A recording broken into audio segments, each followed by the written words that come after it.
The following is a presentation of the St. Louis Chess Club. Hopefuls are running out of time at the FIDE candidates in Cyprus. Tournament revelation Javokhir Sindarov continued his domination, defeating Pragnananda Ramesh Babu to increase his already impressive lead. Sindarov's been impeccable. Can someone find a chink in his armor before it's too late? Or is the next challenger inevitable? Day 11 of world-class chess, coming up next.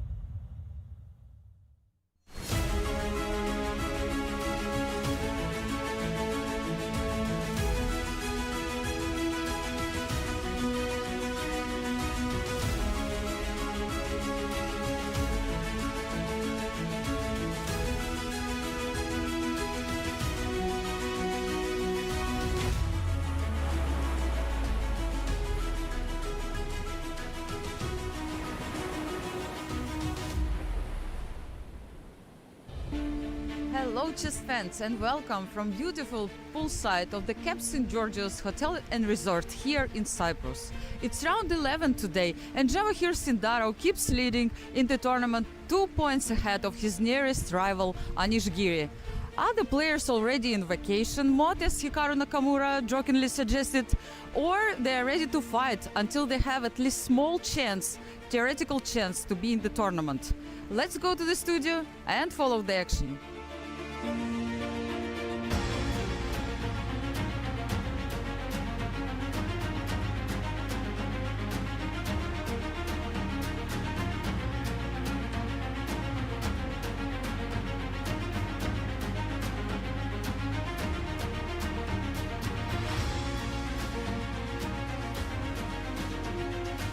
Hello everyone and welcome to our show today in chess. I'm your host Nazi Paikidze and I'm here with my amazing co-host Yasser Seirawan. Nazi, amazing to be with you and Miro. As always. As always. Hello everyone and welcome to our show. Well, our tournament leader Sindarov really is having a tournament of the ages. This has simply been extraordinary. But today he faces his most severe test ever. Can he pass it? Nazi, do the honors. Tell our viewers the standings after 10 very eventful rounds. Absolutely. It's been Sindarov's tournament and doesn't look like he's slowing down yet. He has 8 points out of 10, leading the tournament, 2 full points ahead of Dutch number 1 Anish Giri. In clear third, it's American Fabiano Caruana. Wow, just simply wow. Congratulations, Sindarov. Still a lot of work to go. And in the ladies. In the ladies, we have a new sole leader, and that's Indian Grandmaster Wei Yi. She has 6 points, and there's 2 players chasing her, half point behind her, Tapsit Zhuzhiner and Ukrainian Anna Muzachuk. Fantastic. And tell us about today's pairings in the Open. Absolutely. For round 11, we have Anish Giri playing Andrey Esipenko. Anish is trying to catch Sindarov. Hikaru Nakamura playing Wei Yi. And of course, the biggest matchup of the day is Fabiano Caruana against Javokhir. And Prague against Bluebaum. Well, Miro, we're going to jump to you and ask you about our tournament game of the day. Who's got the advantage between Fabi and Sindarov? Of course, that's this one and Giri against Esipenko. These are 2 games of the round that we are closely watching. And let me remind you that chess history had seen like largest advantages being not converted and biggest tournaments leads not leading to a win in a tournament. Javokhir Sindarov similarly equalized after the opening against Fabiano Caruana and even has an extra pawn as of now, but his position is not fully safe. We are witnessing the start of this historical game, blitzed out first few moves, and yeah, Fabi started with knight f3. They later on got in a Catalan position. Yeah, Sindarov seems to be very confident, this young man. Right, and let us see what happens on the board. With his last move, bishop c8 to d5 to e6, protecting the queen on d5. Similarly, Sindarov says, I have no problem whatsoever, I'm relaxed, I have everything under control. But believe it or not, the engine doesn't really like his last move, because after this trade on knight c3, we all know how these seemingly harmless endgames can be problematic for black. Let me tell you, without going too much in detail, white does win the pawn back and still keeps a little push. Interestingly, with 2 points lead and only 4 rounds to go, Sindarov is not entirely safe. Lose with black against Fabi? Not impossible, right? And then in 2 rounds he'll be facing Anish with black. So, very tricky. Anish Giri himself against Andrey Esipenko. This one looks rather quiet. It advanced a bit, but basically it's an endgame where white still has a slight advantage thanks to this isolated pawn, black's pawn on d5 being somewhat weak. Anish has different routes from here. I believe trading the knights is one way, like maybe you want to keep the knight with knight to b3. This will be something. It's not, it's probably equal mathematically, but it's not an immediate draw. There is no way Esipenko simplifies it quickly. So this game will keep going, and Anish wants it to be going for him to have a theoretical chance of catching up with the leader. The other 2 games, just quickly, Hikaru and Wei Yi. Hikaru coined the phrase that we are tourists, and he kind of confirms on that. He offered the repetition of moves with his move rook to c1, knight jump to d3. You can see the last move, and that's already the 3rd time, I believe, they're repeating the position. So now if Hikaru goes rook d1 and Wei Yi decides to go to b4, that would be a draw right here. And then, last but not least, Pragnananda with Matthias Bluebaum. Once again, this game does not decide much, but Prague seemingly gotten a very dangerous attack on Matthias Bluebaum's position. Yeah, so potentially a chance for Prague to improve his lackluster performance in the candidates. Right, but of course we are watching Fabi's game against Javokhir and Maurice from Cyprus. Can you tell us, Maurice, what's going on? The atmosphere there must be absolutely electric. Well, thanks, Miro, but I got to tell you, right now, people are just hoping against all hope that someone will slow down Javokhir. It's been after the rest day, he definitely had a chance to rest and try to figure out how to stay calm. He made it a big point in his press conference before this round a couple of days ago that he still has 2 blacks against 2 very serious players, Anish Giri, of course, later, and Fabiano Caruana in this round. And they are playing, and we could see at the very beginning of the opening that there were some very interested spectators watching the game, Anish Giri and Hikaru Nakamura checking out the opening moves. How did this position arise? What's it all about? Is there an advantage for white somewhere? Definitely 2 big dogs. Anish, of course, being the one who most is interested because he is closest to Javokhir and is desperate to see if Fabiano Caruana can pull off the victory. Will the youngster collapse with the goal still not reached? We will see if that happens. Fabiano Caruana, on the other hand, I chatted with him, and he does not seem as though he's in vacation mode, but more in realistic mode. You're down this much against a player in a tournament, against anyone. It is so mathematically difficult to pull off the comeback that I think he's just going to play each game, take it as it comes, and if he can get a slight advantage, it seems as though he might be pulling together right now and hope the youngster does not know how to handle the pressure. Of course, he's never been in a situation like this. I did discuss the game with Anish Giri. That game we're talking about is certainly something that Anish is going to press and play 100 moves if necessary. Of course, Nakamura does not have much to play for either. Very little hopes of making a comeback. So we will see. This is the round. I think if Javokhir can draw this game, get out of the cauldron of death with these players, somebody like Fabiano, who's the number 2 seed, he virtually has it locked up. But the moves still have to be made, and we'll give you more updates here from Cyprus.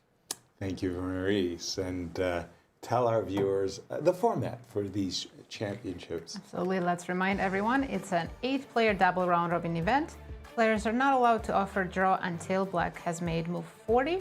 Time control is 2 hours for the 40 moves, 30 minutes for the rest of the game, and the 30-second increment only begins from move 41. Now, see, we're in round 11 of a 14-round tournament. Tell us the schedule.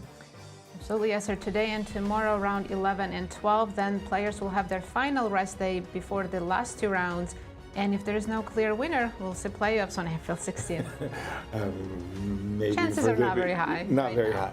high. Along with the goal of becoming challenger, big prize money at stake for these players. Absolutely. First place winner takes home 70,000 euros, second place 45, third place 25, and in addition, 5,000 euro bonus per half point earned for each player.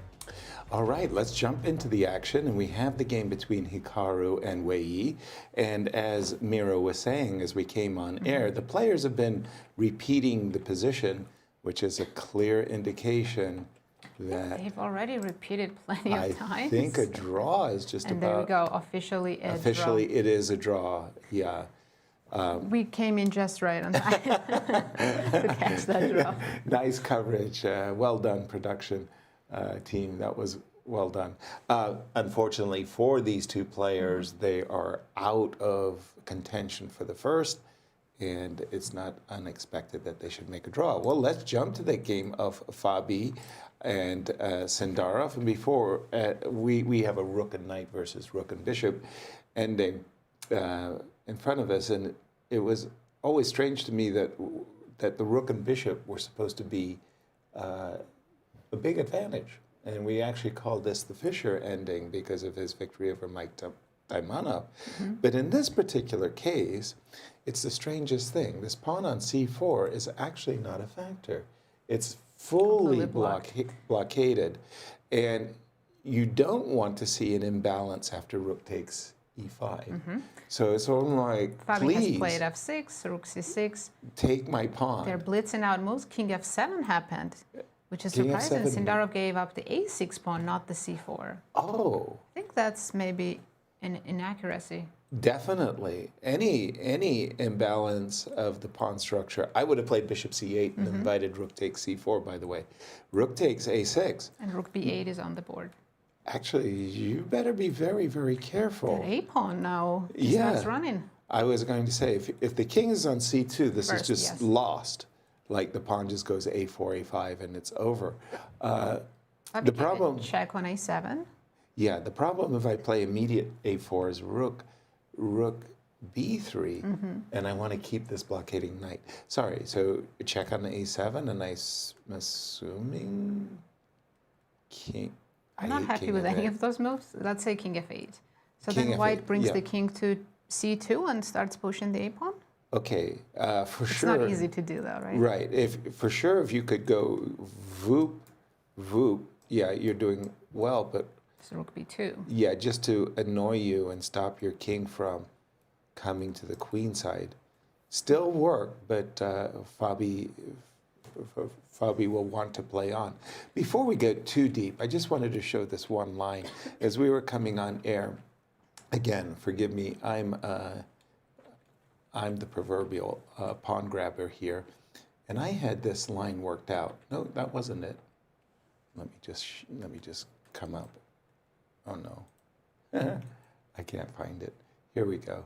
It was this position, and I was looking at a line that went like this.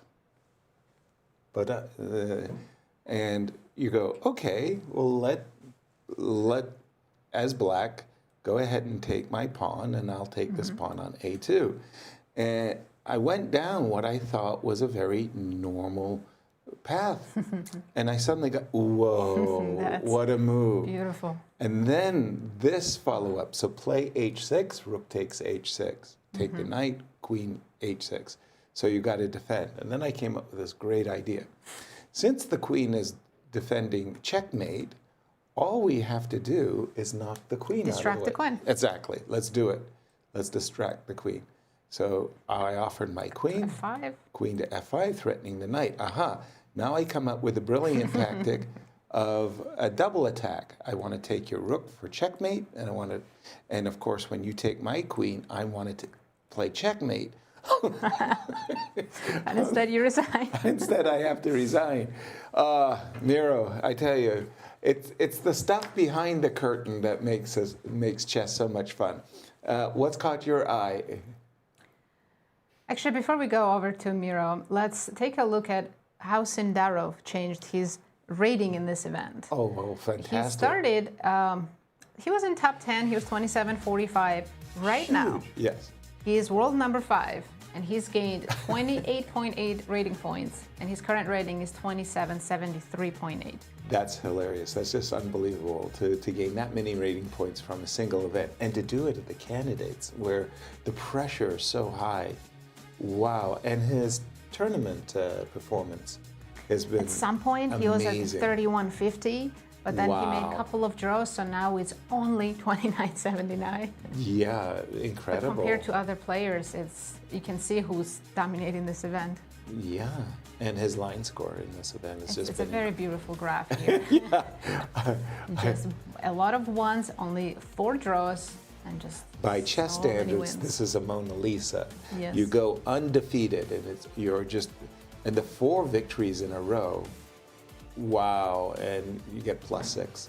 It's crazy. Incredible. And let's see, Yasser, what's in His road ahead, the in challenges. store for him. Yes, today he's facing world number 3 Fabiano Caruana with the black pieces, big challenge. Tomorrow he's facing the top seed of the event, Hikaru, with the white. Who's showing that he's ready to play the role of a tourist, so maybe a draw there is on the offing. But then another big test. Absolutely. And then in round 13, he's facing a player who's chasing him. And if Anish has a chance to take over, you know, that's going to be an incredible fight. Absolutely. And finally, he finishes with Wei Yi as well. Miro, jump right in on this round 11, and what's caught your eye? Well, first of all, let me contribute to Fabi against Sindarov game. Please. Your line, Yasser, was working, the one with queen sacrifice. So I'll go all the way back there. No, what was it? Rook to b7. Yes. Bishop c8, rook here, Queen to queen D6. to d6. Yeah, you got it right. And okay, I mean, black doesn't have to enter this, but queen a5 and queen a2 would indeed lose. Yep. Because of this check, and here, and queen c2, yeah. Like, I mean, you could take on h7, that's a huge advantage. Or you could try to distract the queen, but you could do so by going queen d2. Okay. And when they move to f5 or g6, let's say g6, you're trapping the rook all of a sudden. Nice. Queen d6, and black has no way of protecting the rook on f8. So this would be winning for white. Yep. And then we go all the way back to where we started at, rook c5. And it's not for nothing I have those squares highlighted, because this is, like, for more experienced players, you've probably seen this sort of setup. Because a lot been said about bishop on e6 being passive. But if you think about it, like, black has 2 open files for the rook, and yet the rook is useless as well, which we are about to see in the game. So correct move was, f6 was played, right? Yeah. Bishop c6, and then the correct move was apparently go to c8. Exactly. Which does not solve all the problems, interestingly, because you would think, yeah, white takes, black somehow goes rook d8, king f7, should be a draw, but white has knight d5, and it's still a little bit annoying, because that's one awkward moment where you have to do something. Knight e7 is a threat, and yeah, like computer says your best move is king h8, which is quite counterintuitive. Like, you don't want to be playing king h8 in the endgame, right? Right. Like moving it in the corner, being exposed to all this like back rank threats. Anyway, king f7 was played, rook takes a6. And this one is quite dangerous. Check here, king g6 you said, right? I think king g6 or f8 are the moves. And then all white has to do is to play this clever king e1. So you do try to get to c2, but via e1. Gotcha. And the point is, like, if they go to b2, you just go king d1, and you're threatening king c1, and then the rook gets kicked away. And maybe one more line that is kind of needs to be checked. Bishop f5 intending rook c2, but then you attack the c4 pawn. You can do rook to c7, or even fancy rook a4, because this check doesn't really matter. King c1, white is winning. Right. So after rook a7, it's for the first time in a very long while. I think the only problematic position Javokhir had was maybe round 1 against Right. Esipenko. But now, once again, he finds himself in an unpleasant situation. And as far as I'm concerned, the first time that he's behind on the clock Fabi? coming out of the opening. Fabi has achieved something that no one else has in this event. You take Sindarov is 15 minutes behind. you take all the victories you can, no matter how small. By the way, again, not for nothing, this particular Catalan ending, I think it was Zoltan Ribley made famous by beating the unbeatable Anatoly Karpov on the white side of this type of ending. The knight on c3 is fabulous blockade, and as you've been pointing out, Miro, there's no real counterplay. The pawns on a2 and e2, as you were saying, cover the business squares. White gets his king to c2, and then the a-pawn just launches. White's play is very simple. Very, very simple. So big danger suddenly, and again, for the first time, for our tournament leader. And it's even hard to say what to do with black. It's like you probably go to f8 and start trying to get some space on a king side by just pushing pawns like h5, g5, and don't ask me where they're going. It's hard to pinpoint anything more meaningful, to be honest. Exactly. Yeah. But Okay, g5, and what then, you may ask, and I have no idea, to be honest. right. G4 maybe? King c2, and then you start moving the a-pawn, right? G4. Well, now maybe I'm still happy with white here. Actually, I can also even reposition my rook. I think should that be useful or not? No, So you're not reacting to G4. I thought you were going to take.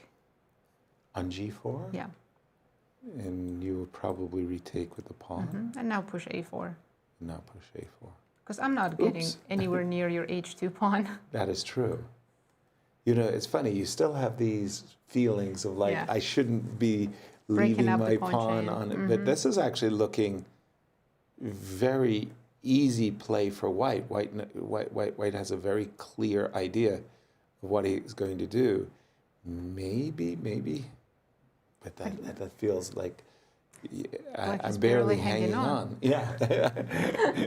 Don't be finishing my sentences. Right, or and not to mention people there will was think we're an old h4 couple. move. Yeah, there was h4 move as the answer to your h5, and I guess white could try to restrict the counterplay on that wing as well. So Yeah. instead of king d1, like even a move earlier, instead of king d1, I guess white could have gone h4. Sure. And again, if you go g5, it's something like takes, rook h7, I imagine. Or rook A5 also would Or win. rook a5. Wow, that's Yeah. like fantastic. That's All the pawns on the fifth rank. Yeah, that's a 5-alarm fire. That's not working at all. No, this endgame can collapse very quickly for black. Yeah, and again, from White's perspective, there's no counterplay with the rook because the business squares are covered. Once you get your king to c1 or c2, all the business squares are covered. There's no counterplay with the bishop because there's no targets for the bishop. So for black, it's a passive ending, and you're just waiting for white to decide how he wants to advance his a-pawn. Yes, sir. What percentage would you give white chance of winning? Ooh, it's one of those. I And would don't forget, say- it is Fabiano playing with white. Exactly. I mean, it's definitely a two-result game. Yes. Like it's a definitely. But does white win half the time? Does white win the third of the time? I'm going to say somewhere in 60-70% Yeah, range. that's what I was thinking as well. Like it's pretty high. Pretty high. Yeah. All right. So Would you agree, Miro? a huge success for Fabi Well, Miro. I know a secret formula that, okay, I hope people do not take very seriously, but the probability of Fabi winning is 50%. Of course, he either wins or he doesn't. Okay, let me update on, let me update you on the other games. Anish. Genius insight. You didn't know this yet. Okay, I'm glad my colleague's learning something as we speak. Right, Anish against Esipenko. That's one position that one could talk for a very long time without providing any variations, to be honest.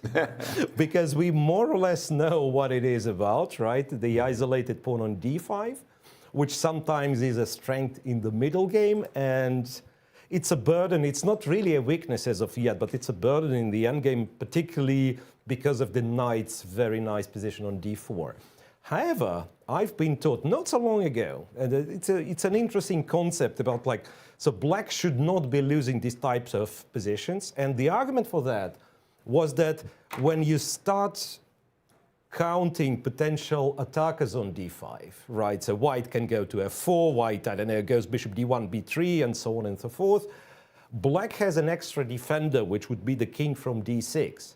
Because for white, it's very hard to picture how do we attack the d5 pawn with the king. So interestingly, I never thought of this one. And if you look at classical books, they would always say, yeah, that's about the worst potential kind of material you have on the board, the light square bishops, right? A set of knights, set of rooks, and this is where black gets in trouble. But apparently black almost always has enough resources to defend. That's mathematically speaking, but of course, in the game, it's very pleasant. It's once again, we are back to this conversation about this being two results game. White has all the reasons to be happy with his position. So, and usually, you'd probably trade a pair of rooks and you try to expand on the king side, right? So that's one weakness for black, and then you try to create the other. So g4, h4 comes to mind, and so on and so forth. And yeah, we know Hikaru and Wei Yi have finished.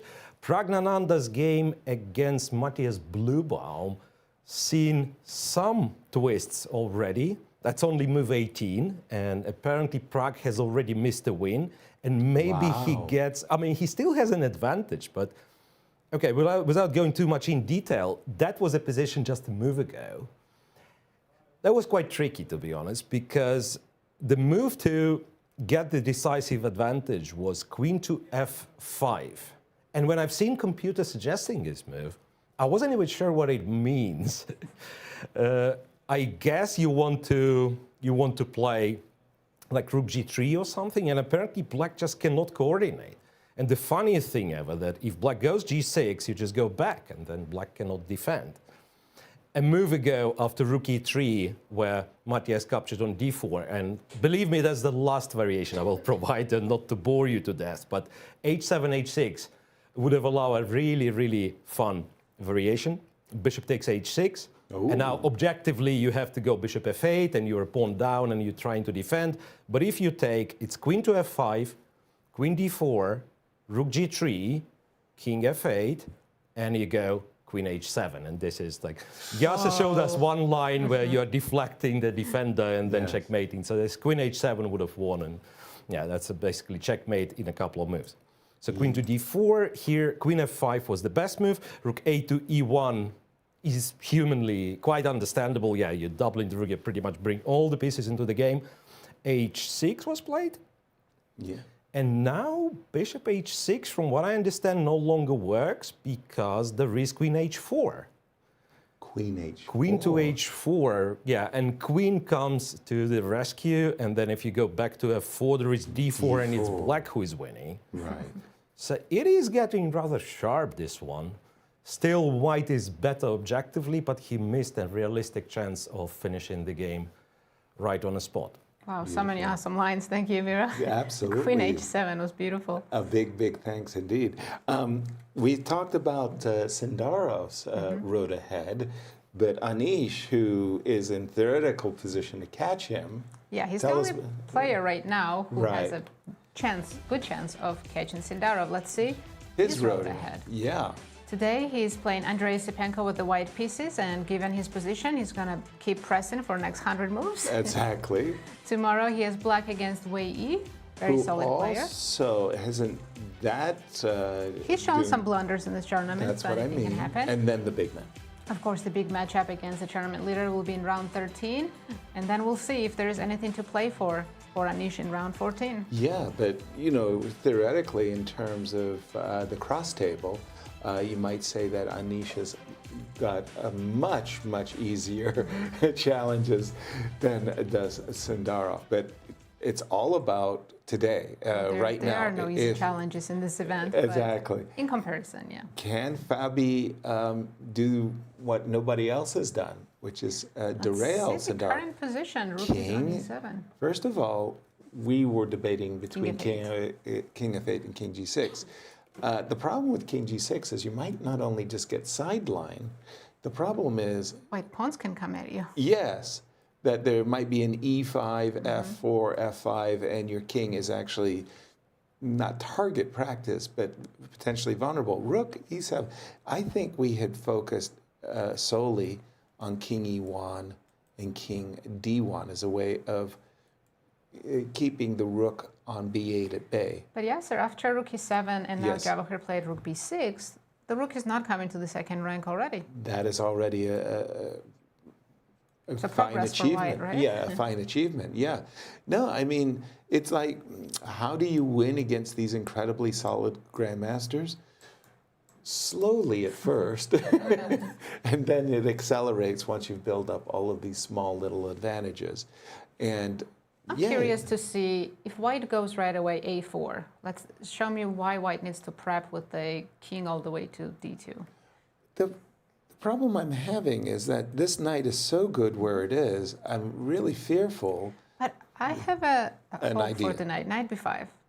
Knight Because now that black's B5. king is on G6, there are more ideas in the position than just pushing the A pawn.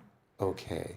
Pause, because I'm still not sure where the bishop... Has to go, right? Maybe Right. 5? But I'm... Okay, just show me the intention. If I go away, just get out of here. I'm I trying was to go hoping you see... would go to F5, so I had more tempo moves ready. Yeah, I think the problem is exactly what you were saying. At G4 F5, there, or- G4 becomes the tempo. There might be some crazy ideas where I get, Exactly. potentially checkmated. I'm just fearful that, This gives black some chances. yeah, that like now Black's counterplay is very visually easy to You see. could play rook C7, for example, still slow down your pawn. Agreed. But then my A4 pawn falls. Of course, I can't allow you to do that. No, yeah.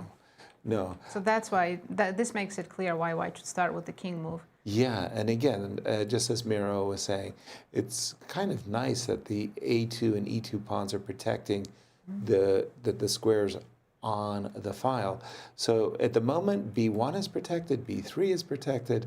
If we cover B2 by just bringing our king here, then all of the ideas that you start looking at, with knight jumps, with advances on the, they become And very what is attractive. black doing in the meantime while white is Precisely. improving the position? That's exactly it. Maybe At it's least when we had the king on F8, black had G5, H5 ideas. Now it's really passive play for black. I think we're going to have to come to F5 and King F6 and try to advance on the.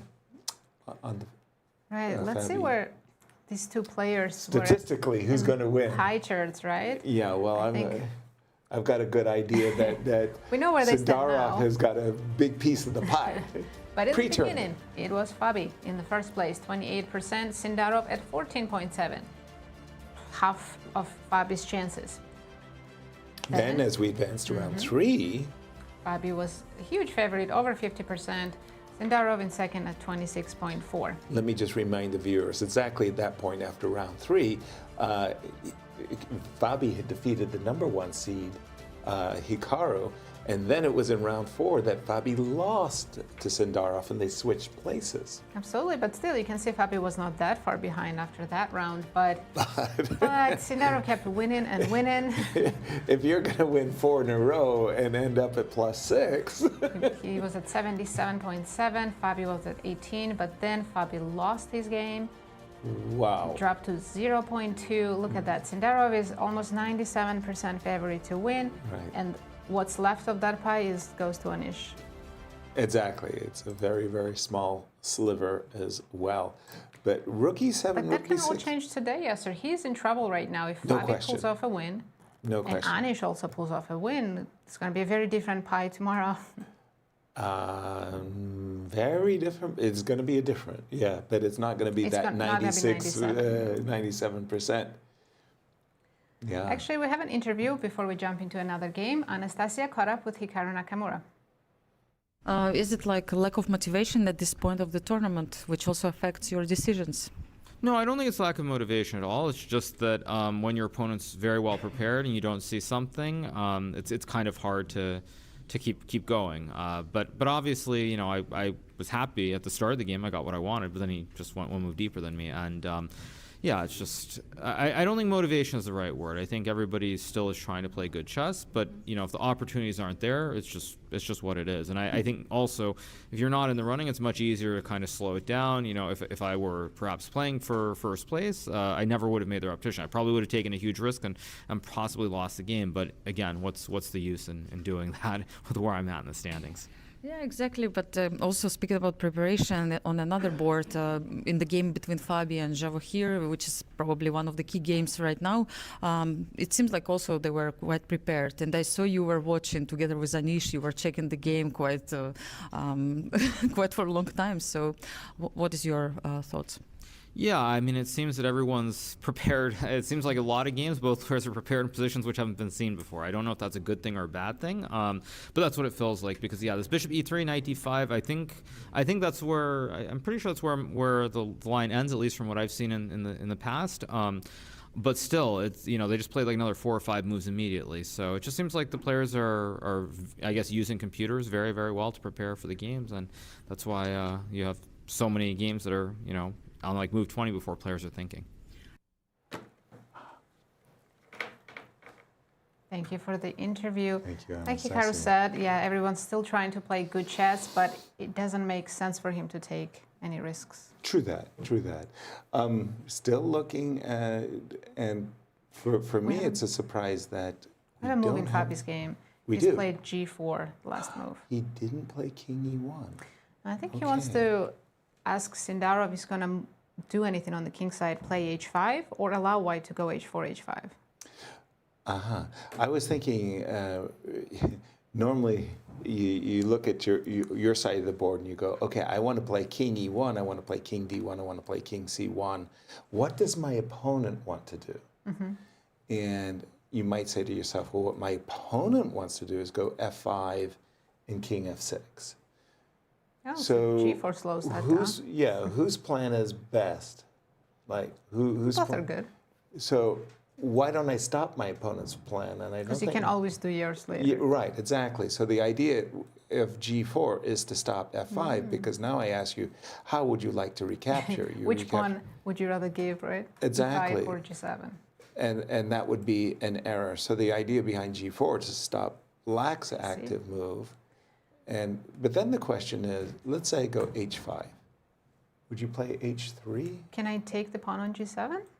Well, I'm not going to give you the pawn on you're g7. going I'm king just going to h6. simply say, okay, your doubled h pawns. Later, I'll lasso that. Well, now I'll go with the king. Since you're not writing f5, king f6 anymore. That's a good point.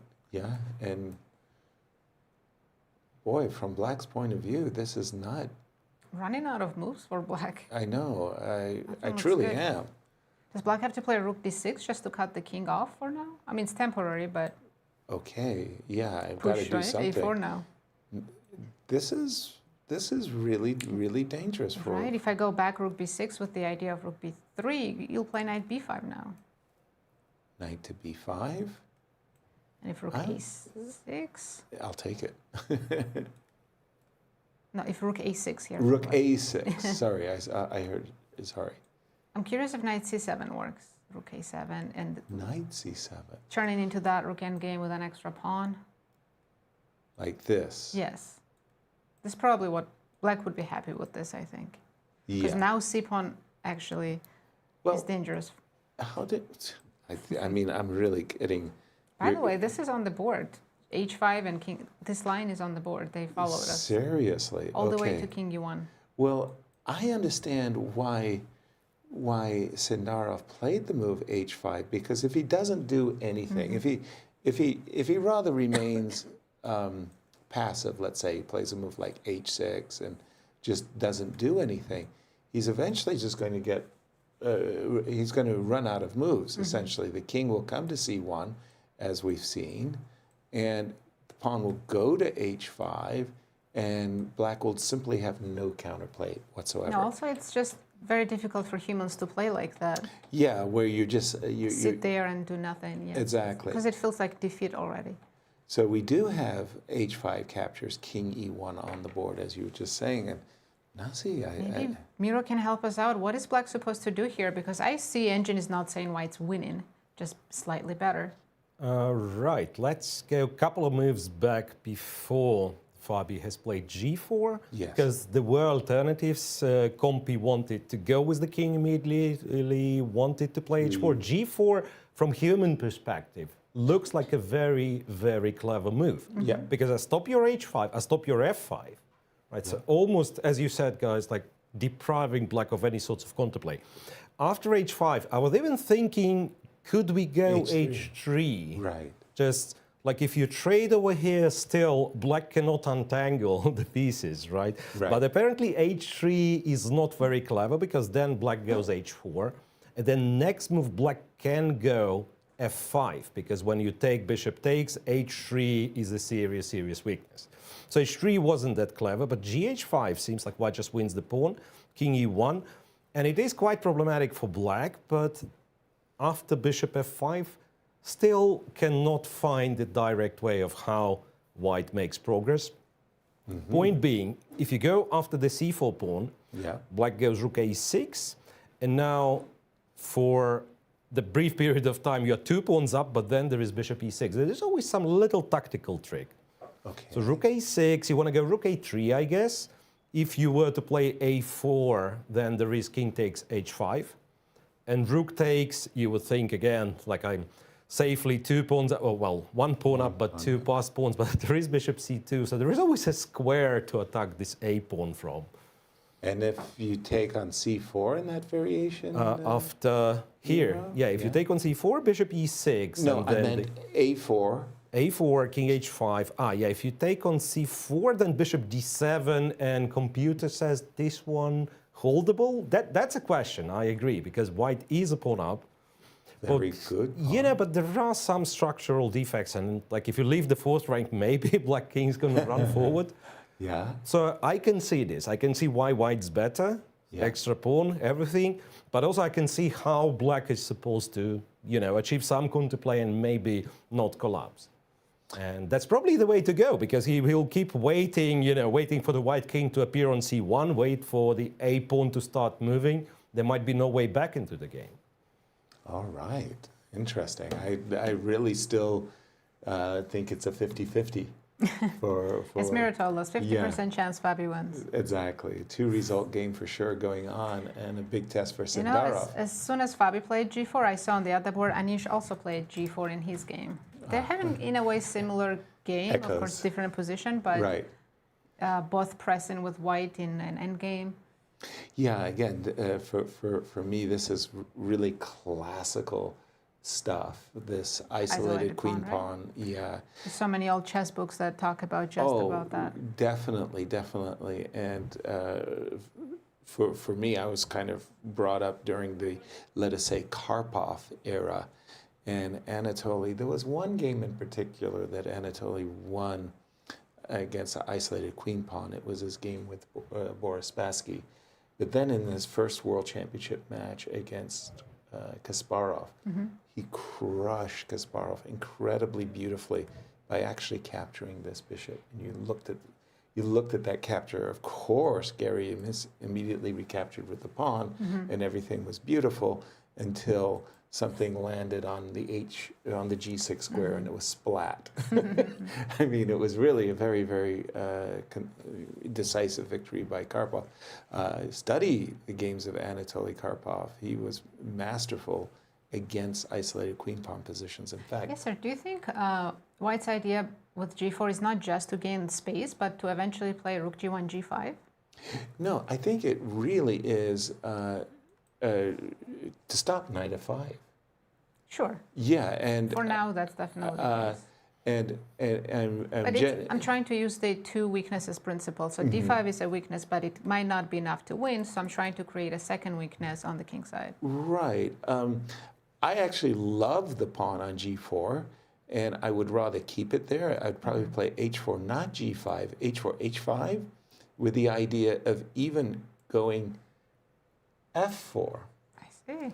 With the idea, okay, so what isn't working for white? The bishop on e2 is not working. But I would like to put it on f3.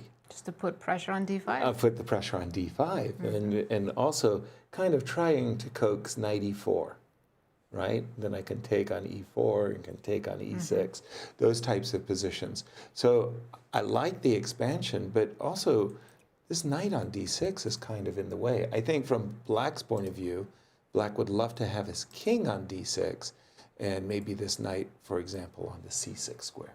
That would be much better for Well, black, yeah. much better. So the knight on d6 is actually very hard to do. Right. So it goes kind of nowhere from c4. I'll kick you back. It will take so many moves. Exactly.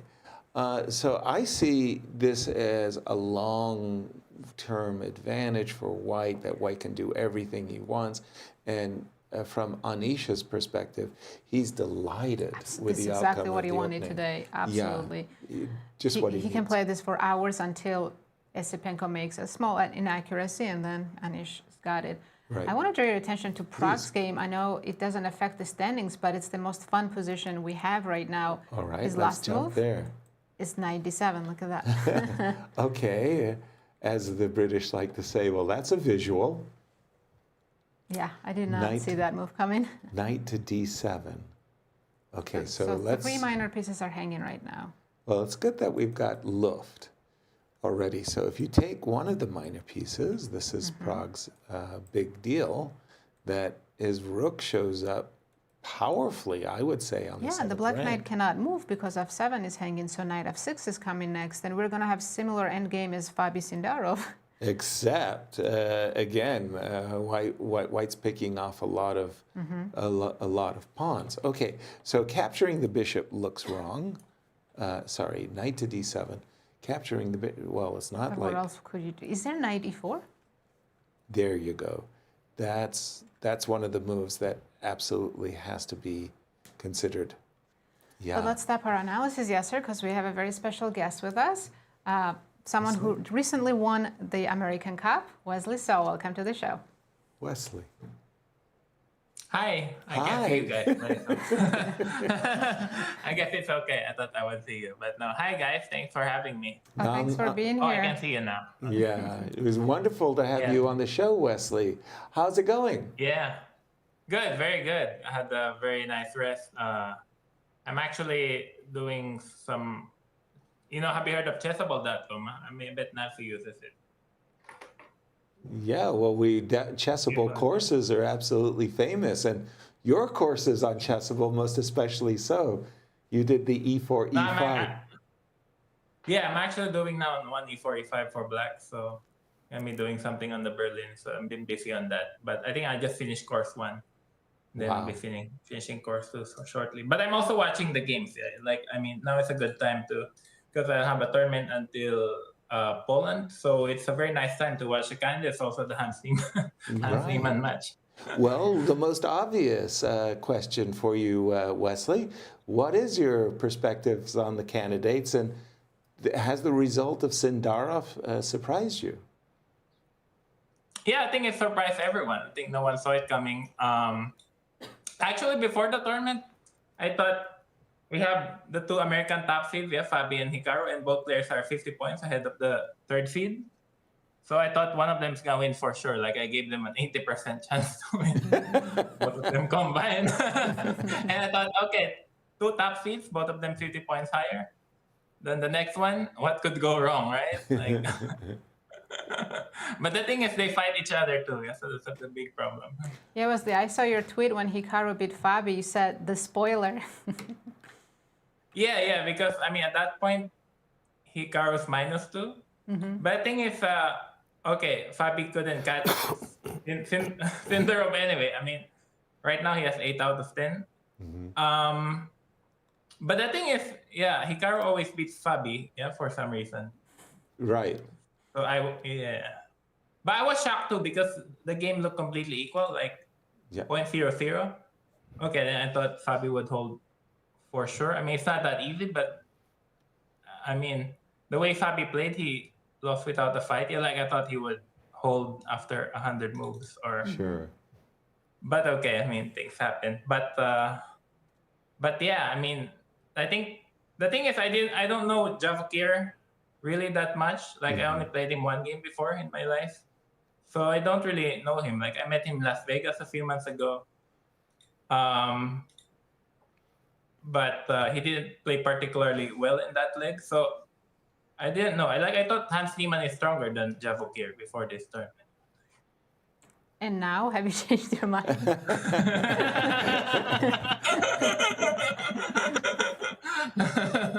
Yeah, but the thing is, like, I mean, Javokhir is 20, yeah, I'm 32, and there are all these kids who come out of nowhere, you know, like out of Turkey, out of Uzbekistan, Kazakhstan, India, and like you never heard of these kids before. Also, like Iran has very good blitz players. Like there's this kid, Sinamova Head, who always beats me online, and he's like 15. So, like, I don't even want to play him online because he just crushes me, like every title Tuesday.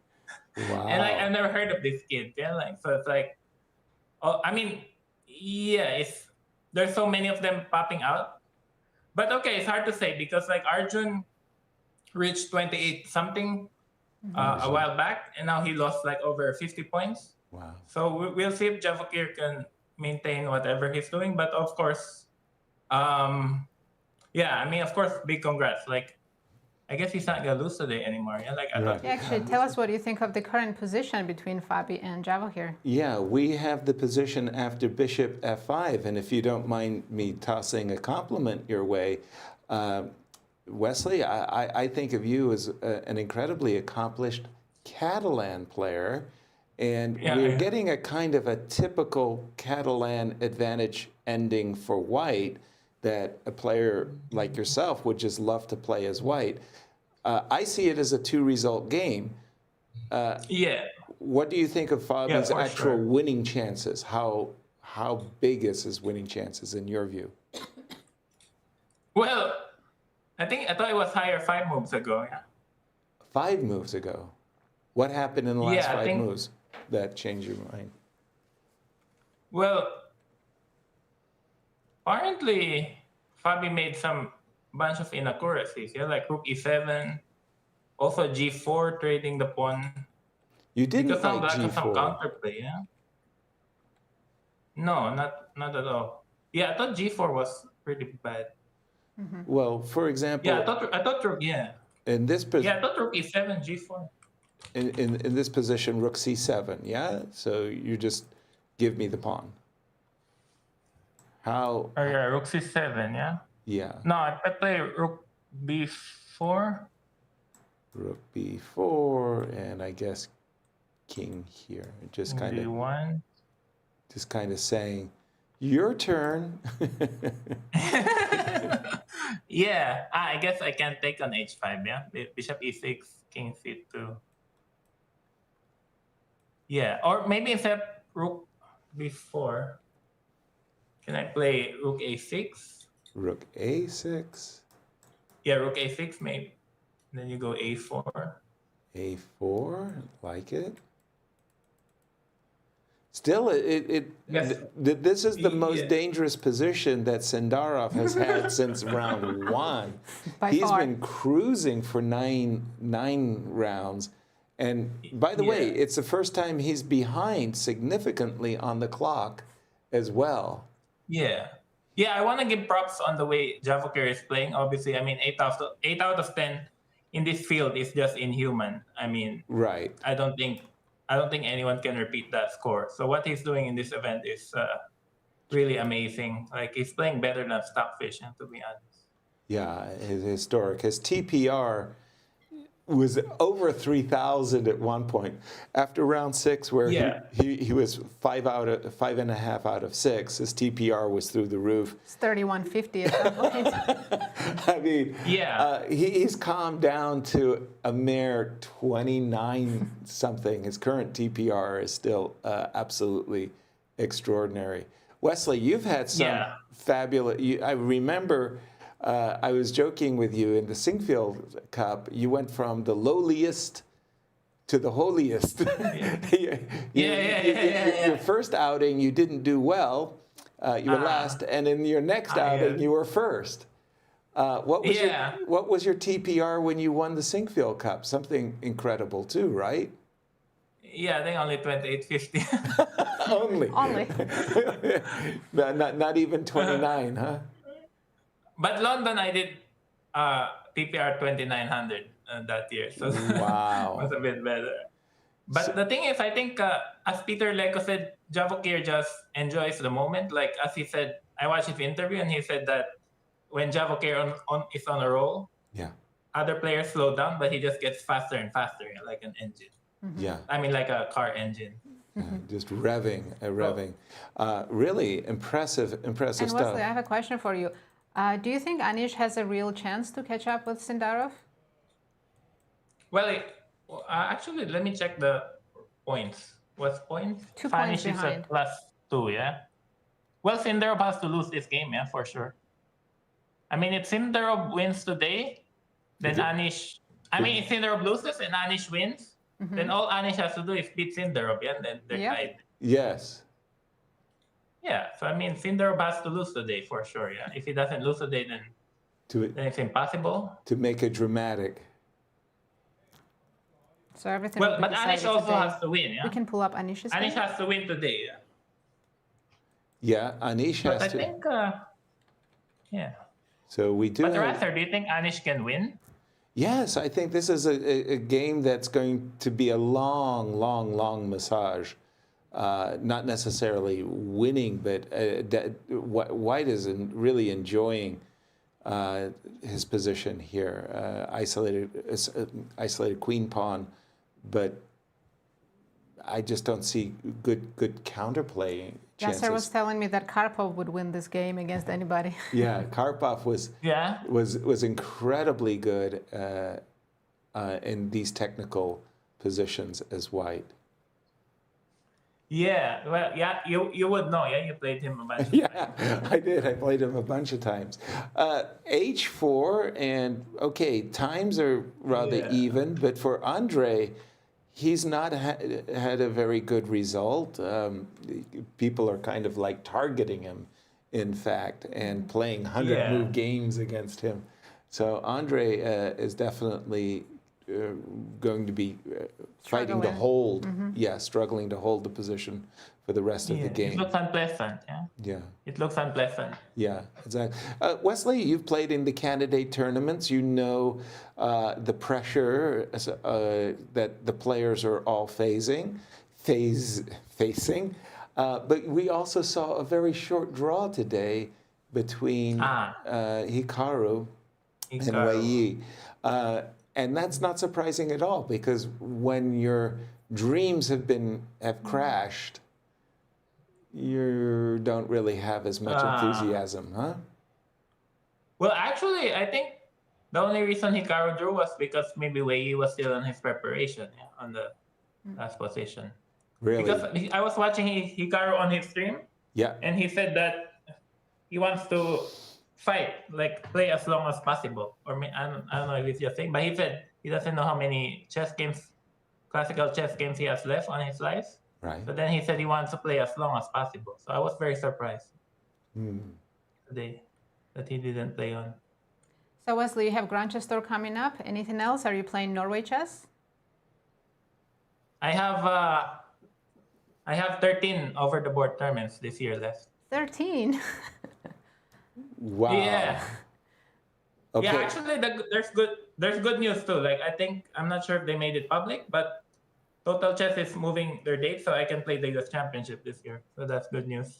Oh, that's great. So the new World Championship, the total World Championship, has moved their date because they overlap with the U.S. Championships. Yeah. So that's actually good news. Yeah, so we can attend the Irene's wedding or something. Yes. And you got the Olympiad as well. So a very, very busy schedule for you, Wesley.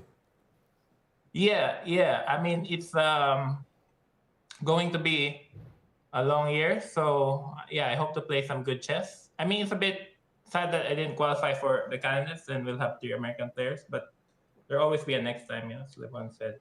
But Well, let's hope so. yeah, it's fun. Yeah. Wesley? Yeah, actually, actually, I was want to say that, I'm really rooting for our American players here to win the candidates. But maybe things can still happen if Sindarov loses today. But anyway, there'll always be a next time. Yeah. We hope to see you in the candidates in 2028. Thank you so much for taking time out of your schedule to join us. Always a pleasure. Thank you so much, Yasser and Nazi. I watch you guys every day, and you're doing a good job. Thank you, Wesley. Thank you, Wesley. Wesley So, everybody. We are missing him in this tournament. Definitely.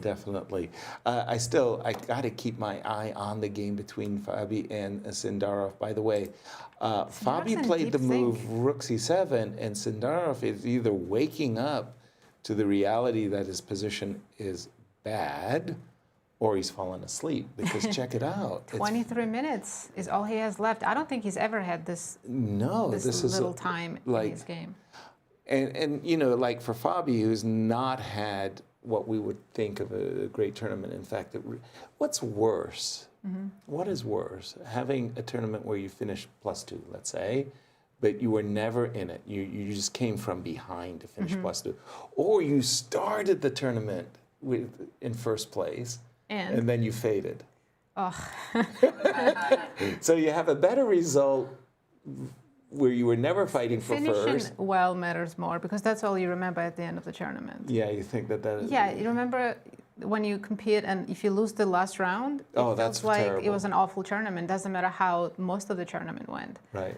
But if you start badly and then you have a couple of wins at the end, that's why Anish is feeling really good right now. He started badly, but now he had a couple of wins in a row and he's feeling great. Well, for Fabi's fans, myself included, I must say, in that, I just love everything that he's done so far in this game. The preparation work, he got that typical Catalan advantage, and Miro, jump in, has he improved his advantage since this ending started?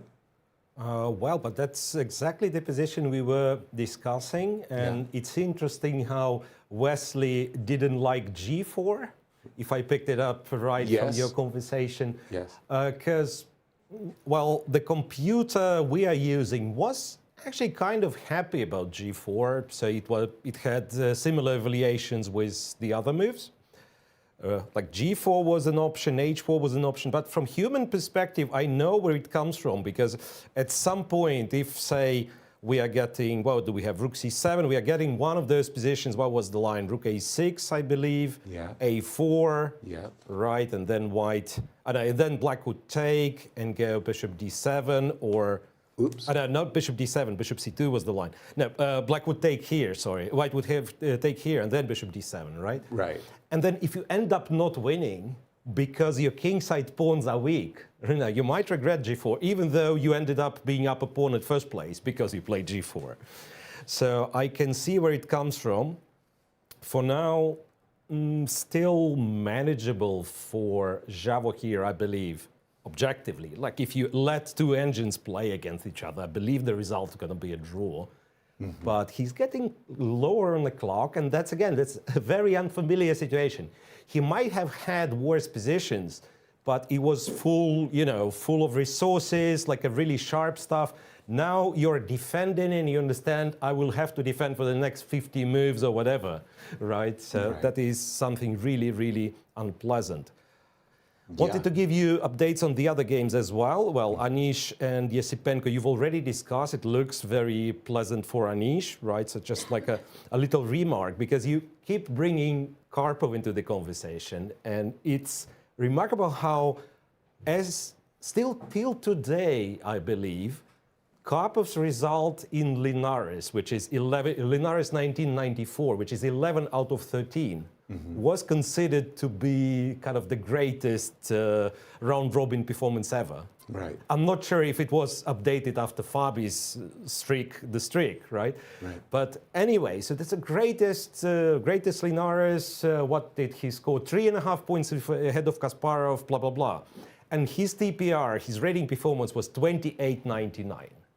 Sindarov has, after slowing down and making a few draws, Sindarov has, 29.70. So that's, again, an amazing result. But Karpov, this position, and what are the thoughts about this type of isolated pawn positions? Because I've recalled one more fantastic idea in my understanding that I've seen being played, and I believe it was Vasily Ivanchuk on the white side of it, and who his opponent was, I'm not sure. I believe it was Levon Aronian. So one thing just to mention here, a move like Rook C1 to B1, which strangely computer picks up.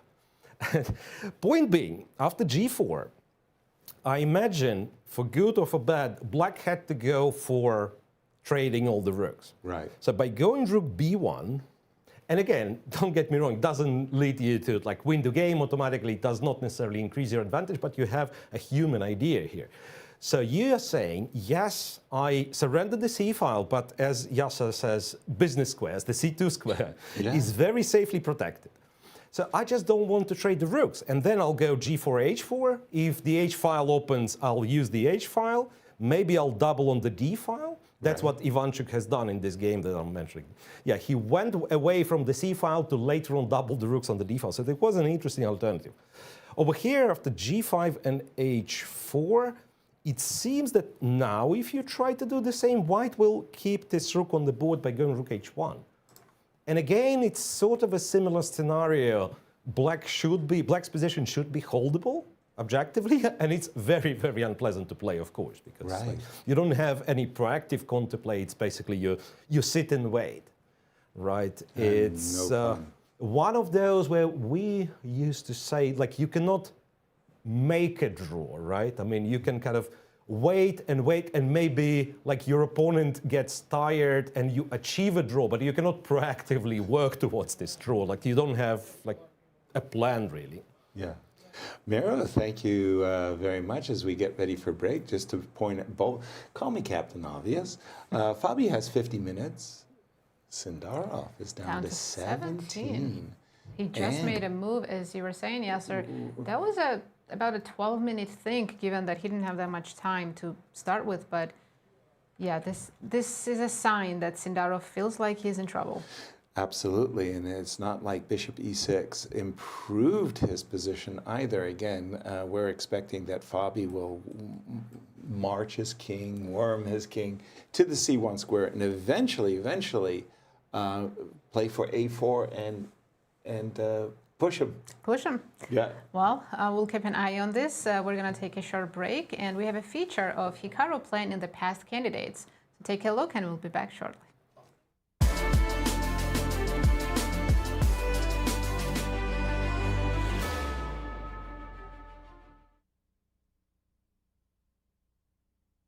There is a silence unique to chess. Not emptiness, but pressure. A quiet that hums beneath the ticking clock, where every decision carries consequence. For Hikaru Nakamura, the candidates has never just been about winning. It has been about understanding what that silence reveals. In 2016, in Moscow, he arrived as one of the most dangerous players in the world. Creative, instinctive, ready. But the version of himself who sat down at the board then is not the one who remembers it now. Looking back, what stands out is not the games themselves, but the state of mind he brought into them. I felt there were many things I did very wrong as far as preparation, as far as the mental shape I was in going into the tournament. I got off to a very bad start. I was never really in contention to win the tournament. But at the end of the tournament, I won a couple of games, specifically against Anand and Topalov, and I actually had a decent result. If you look at the final standings, I think I was maybe a half point out of first place, which is kind of crazy because in reality, I was never close to winning the tournament. The standings suggested balance. The experience told a different story. Because the candidates does not just test your preparation, it exposes your relationship to pressure. And in 2016, that relationship was fragile. Then everything changed. Not because of a single result, but because life moved beyond the board. Time passed. The world shifted. And so did he. There was, of course, the pandemic, and a lot of things changed during that time period. And going into 22 and even 24 for that matter, I was a completely different person. I think for lack of a better way of putting it, I think it's no secret that I'd found something that I was very good at, something that was did involve chess, but was not specifically related to top level competitions. And so when I look at that, and the main thing that I took away was that, you just have to enjoy the moment, play the tournament, and see what happens. And I definitely did not do that in 2016. For years, chess had been everything. The center, the measure, the weight. But distance created perspective, and perspective changed the experience.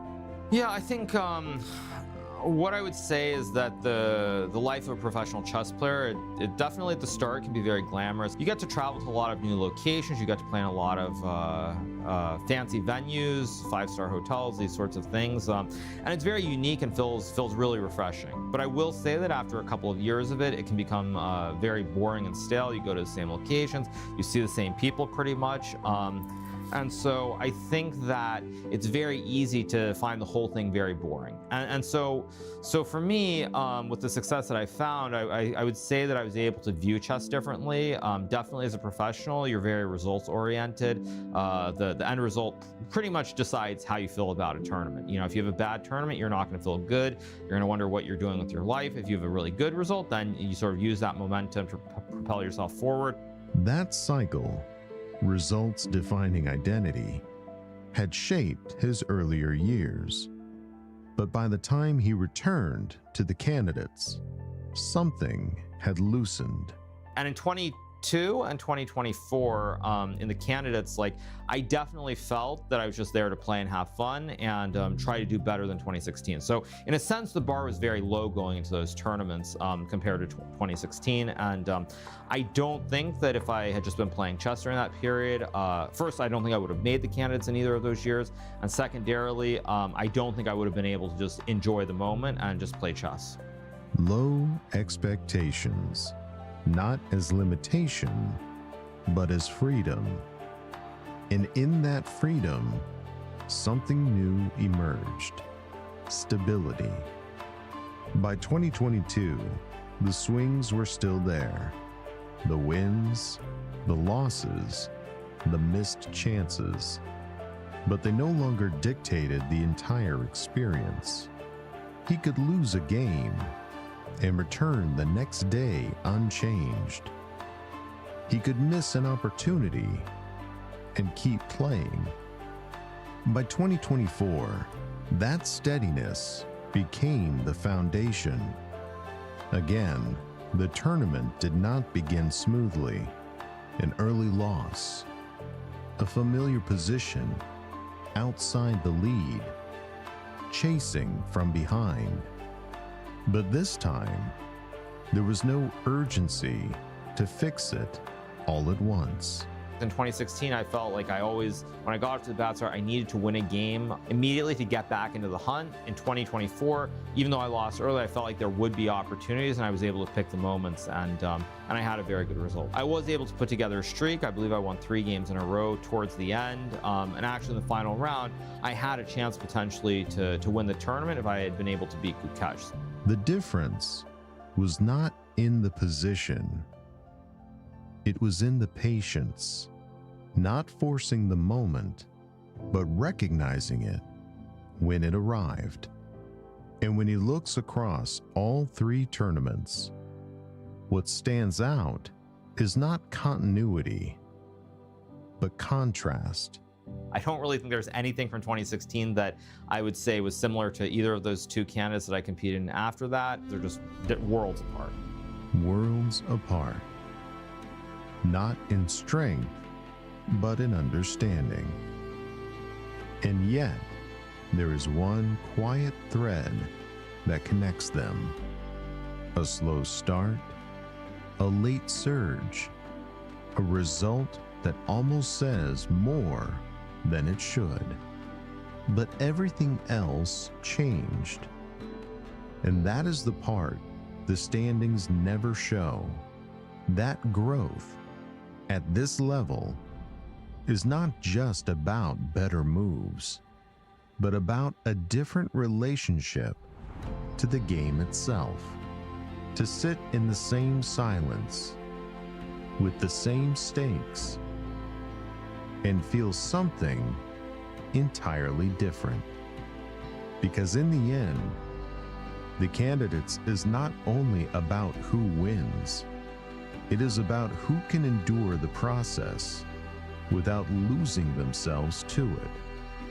Who can return again and again to the board, not unchanged, but clearer. And in that same sense, even without the final victory, Hikaru Nakamura's story is not one of falling short.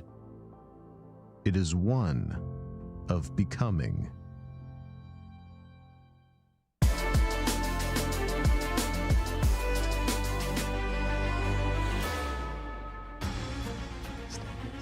And we're back. We're in the middle of round 11.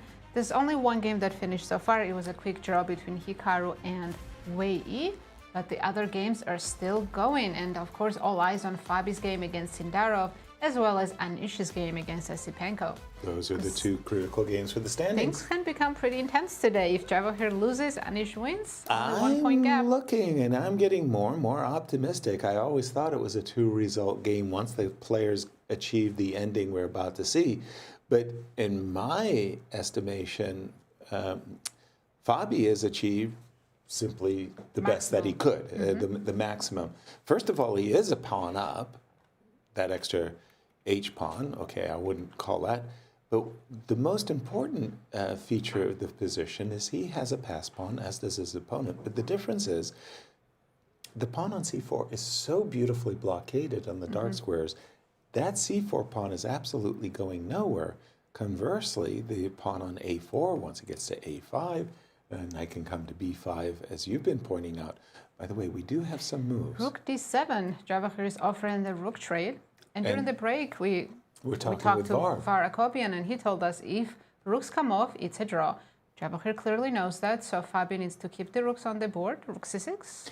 Yeah, and let's explain. At first blush, you might actually think, well, trading the rooks is actually really nice because at the end of the day, we're going to be in a situation where this bishop is likely going to have to sacrifice itself for the pawn on a6. So, for example, bishop c8, you can easily imagine knight here, a6. You get to win the you can't avoid losing your bishop, but Black King will start to play hero. That's the difference. The Black King will actually get, so you'll have a knight on a7 or a6 in some future world, but there'll be a king on h2, and there'll probably a pass pawn on g5. Yeah, there'll be counterplay, especially when the knight is. But it has to happen very fast. From afar, it still feels like Black shouldn't have enough time to do that. Right, but on the other hand, if we avoid the trade of rooks, let's say just we'll put the move rook c6 on the board. Give me your bishop. No, maybe you can give it check and take on h5. You can finally take on h5 without losing g7. Okay, that's one thought. I was just going to say, like, if we do get a position like this, now, again, the difference of king takes h5 and king h4, et cetera, et cetera. So whether you trade rooks or not, I'm saying king takes h5 Black's plan is the same. Yeah, exactly. That's enough. Black's plan is the same. I've spent like 20 minutes right now. I summed it up. Cut to the chase, Yasser. Tell what's going on.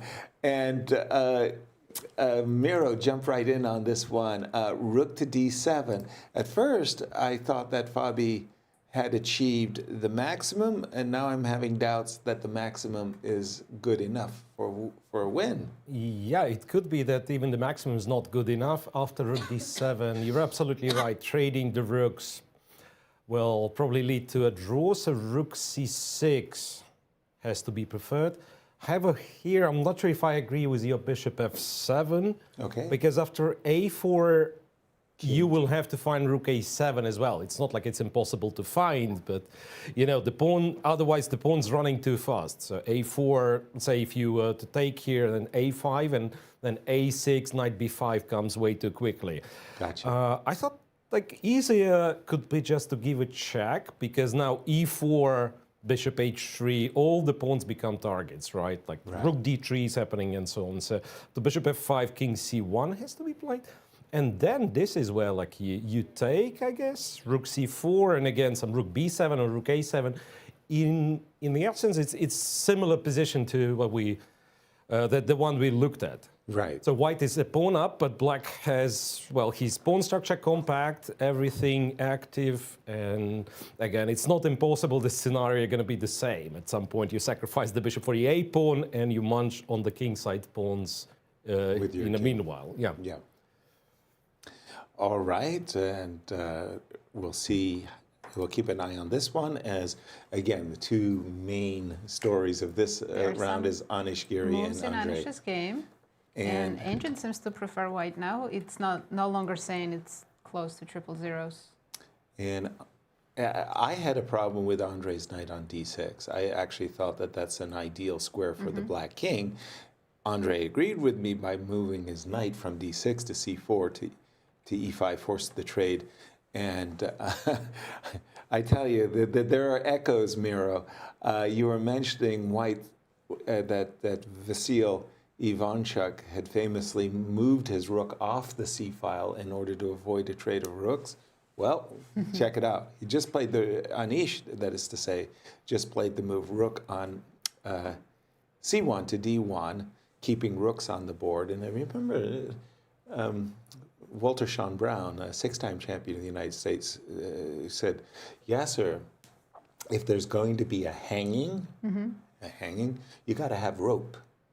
And keeping the rooks on the board means there's more rope to hang your opponent with. I love Anish's rooks on d1, h1 on two files where they matter so much. Don't they outclass black's rooks? Can black go h8, d8 just to counter white's rooks? Rook h8 and then the other rook to d8. Exactly. Maybe he should, in fact, do that.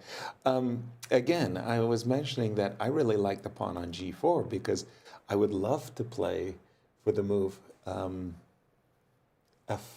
and Which f5. you can very quickly if you play king g3. Precisely, and that's exactly what I wanted to say. F4, f5, if that comes, bishop has to leave, d5 pawn completely unprotected. Now we're talking. And I think that pawn will get lost very Exactly. soon. Again, this bishop on e2 looking for a little bit more life, and I love the bishop on f3, so I was looking for f4.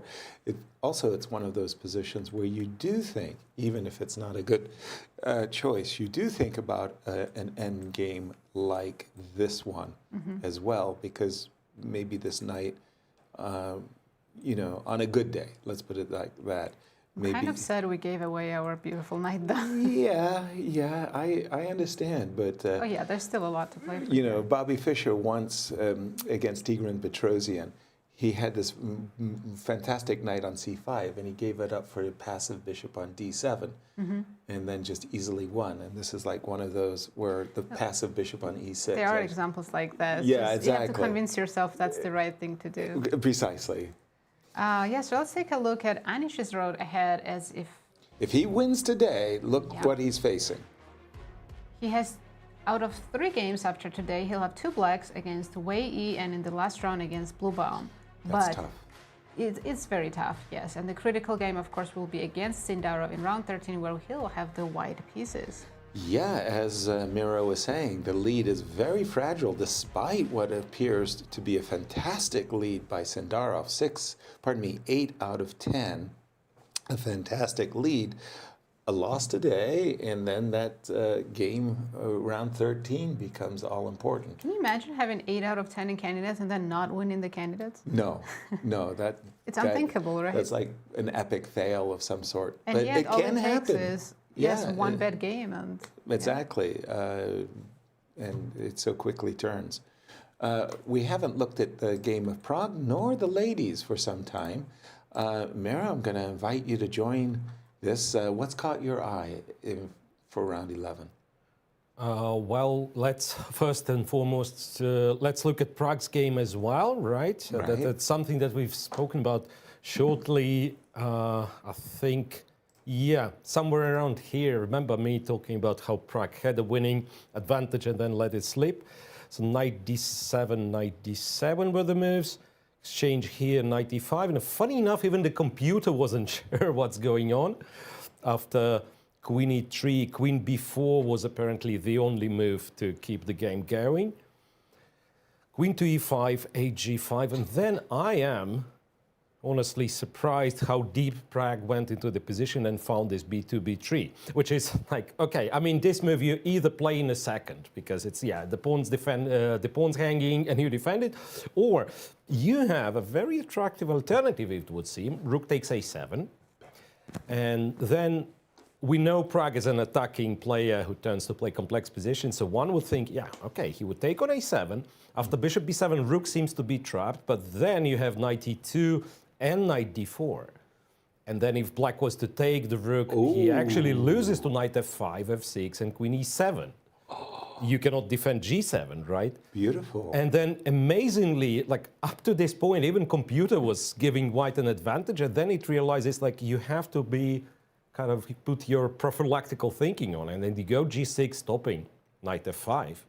So you're not going after the rook just yet, and white apparently doesn't have anything better than going knight e6 and coming up with a perpetual check. Right, so after b3, rook f8, rook to c7, that's somewhat similar to Fabi's game, I want to say, against Sindarov. The material's similar. So knight against this light square bishop, which is not evidently passive, but somehow lacks targets. Right, and white is much better. White is much better. Queen e3, maybe the key move, just to defend f2, so that queen f1 is no trouble. Right. And then you'll take on a7, you eyeing this one, the knight comes to c5, and it's still hard to find job for this a6 bishop. So I'm guessing, again, it doesn't have that much of a impact on the higher ranks in the cross table, but maybe Prague will improve his situation by beating Blue Baum today. Thank you, Miro. And about the ladies, how's the leader doing, Vaishali, if you've been watching that game? Right, yeah, I kept switching on and off, but as of now, first of all, like ladies, they do have the shorter time controls, and now they are approaching that time trouble. Vaishali seems to be absolutely safe, and for, if anything, slightly better with black. So that's her game against Goryachkina. Interestingly, today, the whole round in the women's tournament is very balanced. So we are not talking like big advantages, you know. So we are operating with like more pleasant positions, slightly better, and so on and so forth. So that's Alexandra Goryachkina against Vaishali for you after bishop d5. Just a little bit better structure for black, nothing major. Katerina Lagno and Anna Muzichuk, again, very, very even, it would seem. Right, black has the d5 weakness, but black's queen is more active, and I imagine this sort of positions usually goes, like one side goes after the pawn and the other one comes with a perpetual check, right? So this seems quite even. Zhuzhiner and Divya Dershmuk, once again, I guess one could make an argument white has more space, some pressure on d6, but black's position is very compact. And especially in the endgame, d6 is very, very hard to target because king on e7 always protects it. So again, something balanced. And last but not least, Tan Zhongyi against Bibisara Asobaeva, where Tan is a pawn up, but Bibi with two bishops, with like some structural defects for white, I think Bibisara has enough compensation. So more or less all the games are even on the board and on the clock. Thank you, Miro. Yes, I remember first 2 rounds where the ladies were drawing every game. Yes, they Such had a a shock, slow right? start. And but then they started beating each other every day and changing the litter scores. It wasn't just the decisive games, Yeah, but switching off the litters. But how the advantages were shockingly switched. too. Like Lagno was completely lost and then completely winning Yeah. and lost again, and And for then Tan last seed would beat the top seed in the tournament and back and forth. making it Maybe a crazy. today they'll have another very solid day with all the draws. And this is where we stand right now. By the way, Tan Zhongyi, former world champion, is right now in the last place. Shocking. My pick, by the way. Well, at one time, my pick, Bibi, was in first place, and she is now in this type At some of point, everybody was in first place. in Right. this tournament. It is really, really crazy. But it's a tightly packed field with 4 rounds to go. You wouldn't say it's an absolute that Vaishali is a clear favorite. Still 4 rounds to go, absolutely. Yeah. And she's playing against Alexandra today. And again, a win for Alexandra and, And Bob's Garechkina uncle. sharing first, and yeah. And everybody sharing first. I think Garechkina won for the first time yesterday against Divya, so she might be on a roll now. She had a sweet quote where she said it was her first win in the tournament, and she'd never played in the tournament where she hadn't, Won a after game. 9 games, hadn't won a game. So it was like she was all smiles like, that she had won that one. I'm going to go back to the game of Fabi for just a moment because Sindarov did not play the move Bishop F5. He played Played your my move. move, and showing great understanding. I wanted to boldly state the obvious. Move that Miro said, I don't like that move. Because what Miro said is that against the move A2, A4, you have to find, well, I don't particularly find it that difficult to move. You have to find Rook A7 because he is right, Miro is right, that A5, A6, Knight B5 is going to hurt your feelings. That A pawn is too fast. So you've got to stop it. It's the only move it feels like. now. Yeah, exactly. Now, it's one of those things where, funnily enough, it can actually look like a race is going on. King A3. I think a lot of players calculate these types of things where you're trying to get the A pawn, and Black, for his part, is trying to get the H2 But wouldn't pawn. you think that white is winning here? Because Of course. black doesn't even have a passer. Exactly, and I think that in many ways that's what it hinges on. We already saw one possibility of the rooks being traded and the bishop getting captured Right. for the A pawn, but too much counterplay on the king side. So it's I expect this game to come down to a race. Will Black's counterplay on the king side be sufficient enough to stop the But it passer? sure feels like black is barely hanging on. Truly. Even though engine is only giving 0.4 or something the last time I checked. I know. The nice thing about the engine is it doesn't carry all of the emotional luggage No. that we have. Like, yes, but I was winning 10 moves ago. It doesn't care about that. Also, we we've care. seen end games like this where black always loses, but no, engine says here it's fine. Wow. Personally, I still think that Fabi's in the driver's seat on this one, and I would think he's a favorite to win. Absolutely, and so is Anish. He's played your move King G3 Yeah. in his game, and his plan is very clear. Win the pawn on D5. He's going to play F4 and F5 next moves. Wow. Okay, just a second. Let me just update my. Why isn't it updating? Here we go. Yes. He has done it. Yes, and this is what we don't. What is Andrey supposed to do? Play Knight C6 to avoid at least walking into F4 with a tempo? Knight C6 is a decent choice. I liked also your ideas of getting that rook on A8 to play a role of some sort. What if I take on g5, then trade the rooks and then go f4? That would make me very sad. And then go f4. Yeah, so we get something like this. 6, now f5. F5 and To move the bishop. Yeah. And how do I win the pawn? Bishop f3? ABCs of chess, I guess.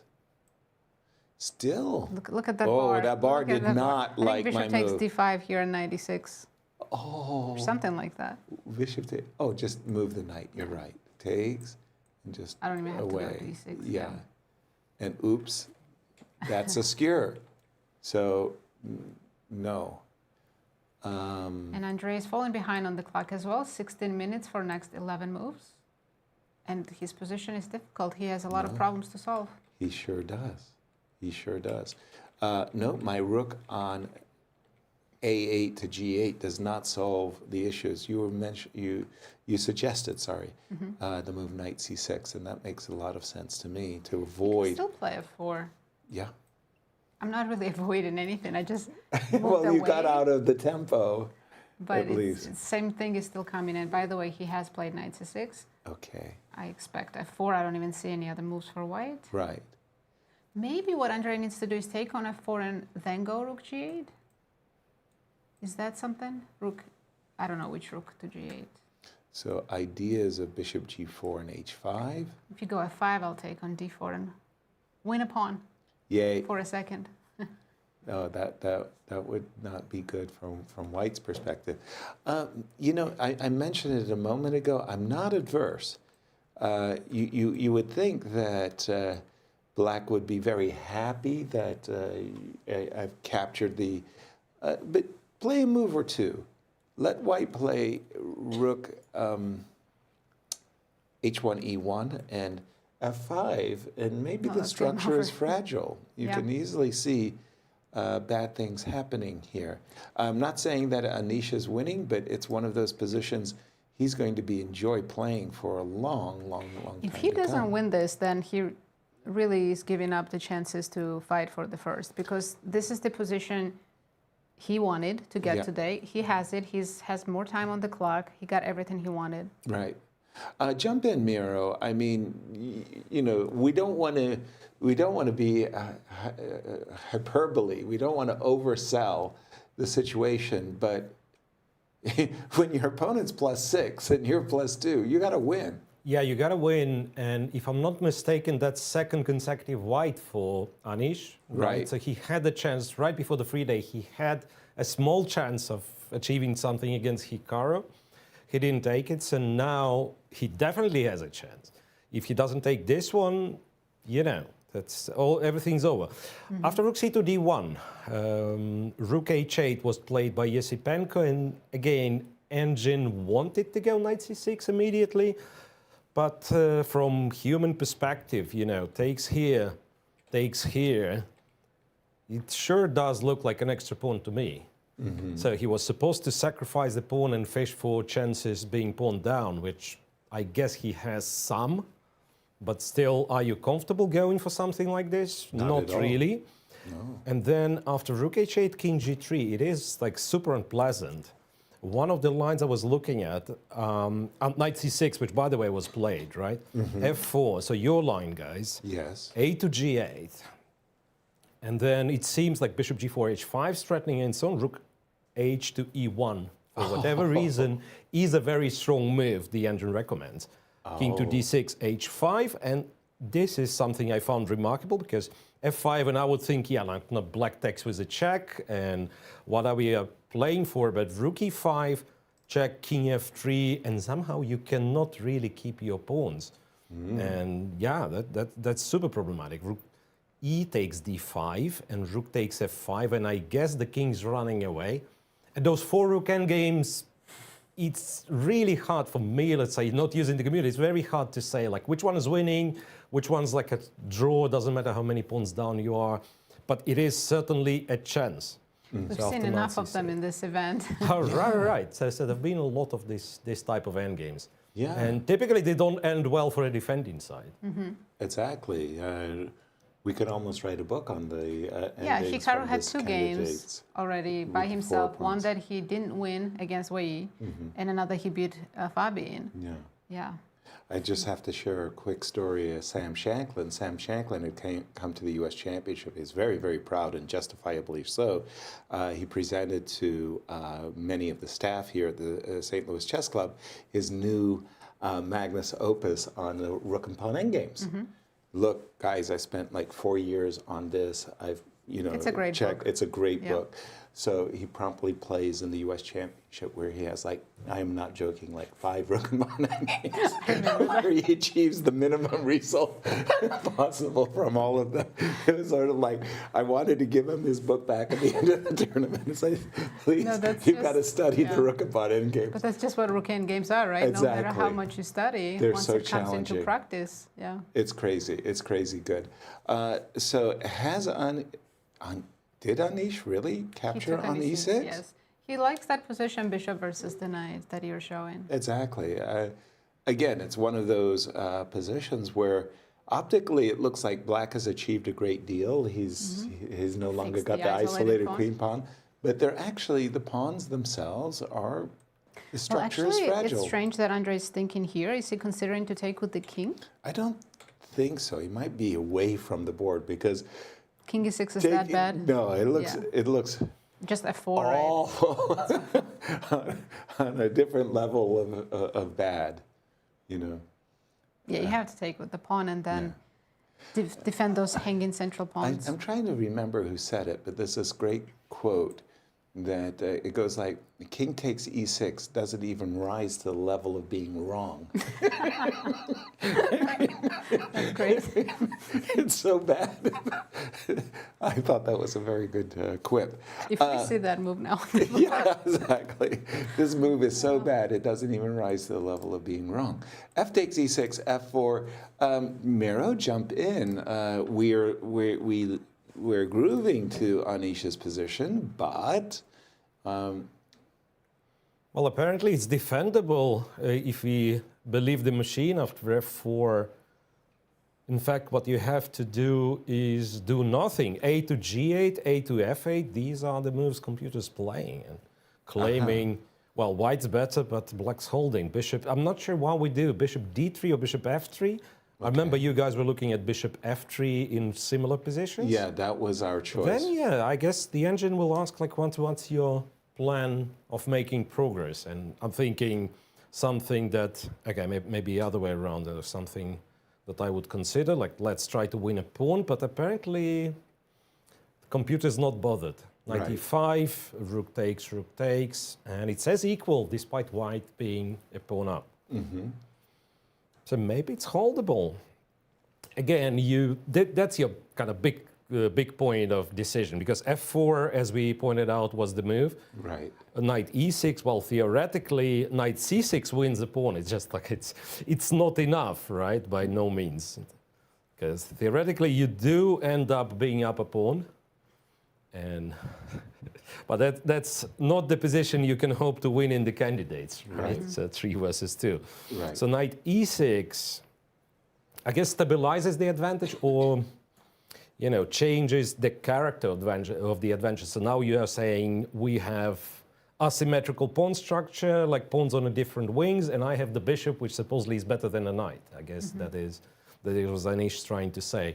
As you, Yasser, recalled Fischer Petrosian, this knight c5 takes on d7, which was Yes. highly praised in Soviet books as well. Yeah. So I'm not sure if this one will prove to be the same, highly praised, but for now, knight e6, fe6 played, and maybe Esipenko's chances ever slightly increased after this trade. Yeah, maybe Anish rushed with that decision and should have started with f4 instead. Yeah. For me, where I erred, I like very much the waiting game, rook on a8 to f8 for Andrey, and or rook on a8 to g8. I erred with the move captures, and I didn't realize what I was doing. What I was doing was actually really helping white by opening up the e file. Suddenly, rook e1 and f5, and the king is vulnerable by capturing Right. the e3 pawn becomes So you should not touch that pawn. exactly. And in my mind's eye, I didn't want to allow the loss of the pawn because I thought, well, I'll leverage it. I'll go rook h5 or rook h6, and I'll be an extra pawn up. But this move, rook to g8, just kind of just says, okay, well, do your worst. And by the way, optically, you It kind of looks say, good, you know, but like, hey, I feel like this we is have great. one color bishop for that pawn. Right. Optically, you're really happy that you have a protected passed pawn, and should you ever get into a king and pawn endgame, Yeah. you'll be rewarded for your. But that's We not. have some update the way. yesterday in a Prague game. Okay, we're talking about Prague versus Mateus. I'm going to switch over to that game, and I love Prague's position. I noticed Where is that the blunder? the chess thermometer didn't care. When we left it, we kind of left it here, and we thought, okay, Prague is really great. He's Looks like all his advantage has disappeared, but I don't know if he made one big mistake or just a lot of inaccuracies because a lot of it. I it mean, seems that way. you just start grabbing pawns as best you can and hope that you have enough. C3, okay, that's a pawn.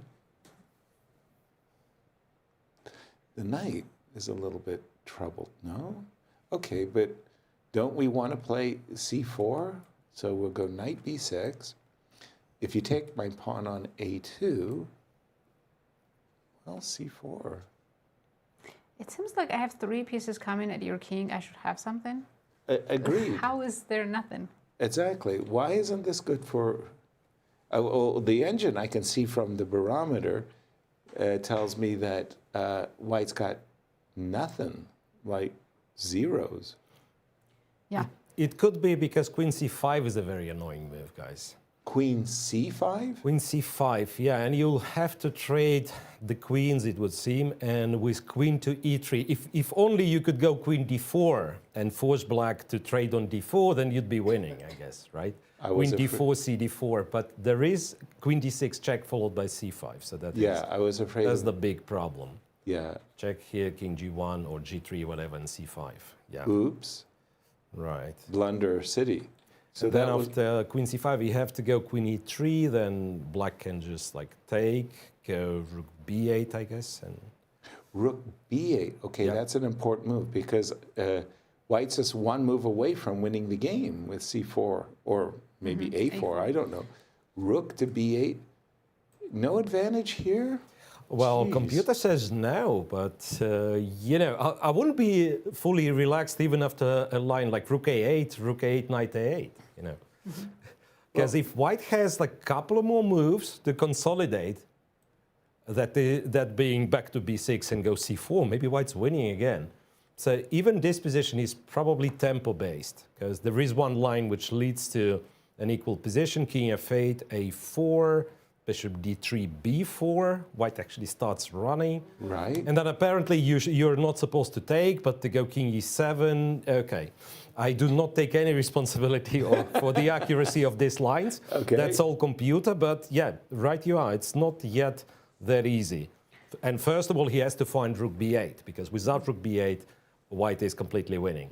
Gotcha. Thank you, Miro. We should go back to the leaders game. Javokhir has 6 minutes left to make his last move before the time control, but it's a crucial moment right now. He needs to find the correct move. Okay, isn't this interesting? They followed this race, right? Yes, The king is coming. Both kings are coming. So you're saying rook d7, rook c6, bishop f7. We predicted their moves. A4 happened here. 52 minutes to 5 minutes. Yes, big advantage on the clock. We saw this, and here Javokhir, I think, has to play rook b7. Rook b7. Okay, that's a surprise. I think I was c9, d5. focusing on king h4, king b4. But rook to b7, okay. You have so to jump with the knight. I don't want to face the consequences of rook b3 check, so yes. And then you start with the king. You might go to g5, f4, actually, instead of h4, h3. Oh, I never even considered that. Because G5, if I win e2, f3, then of course I have compensation. I think this is the way to equalize, but Okay, so white goes king before an a5, right? So it's Yes. a race. exactly, And which he has is 4 minutes to calculate this before. Oh, apparently, oh, bishop e8, right?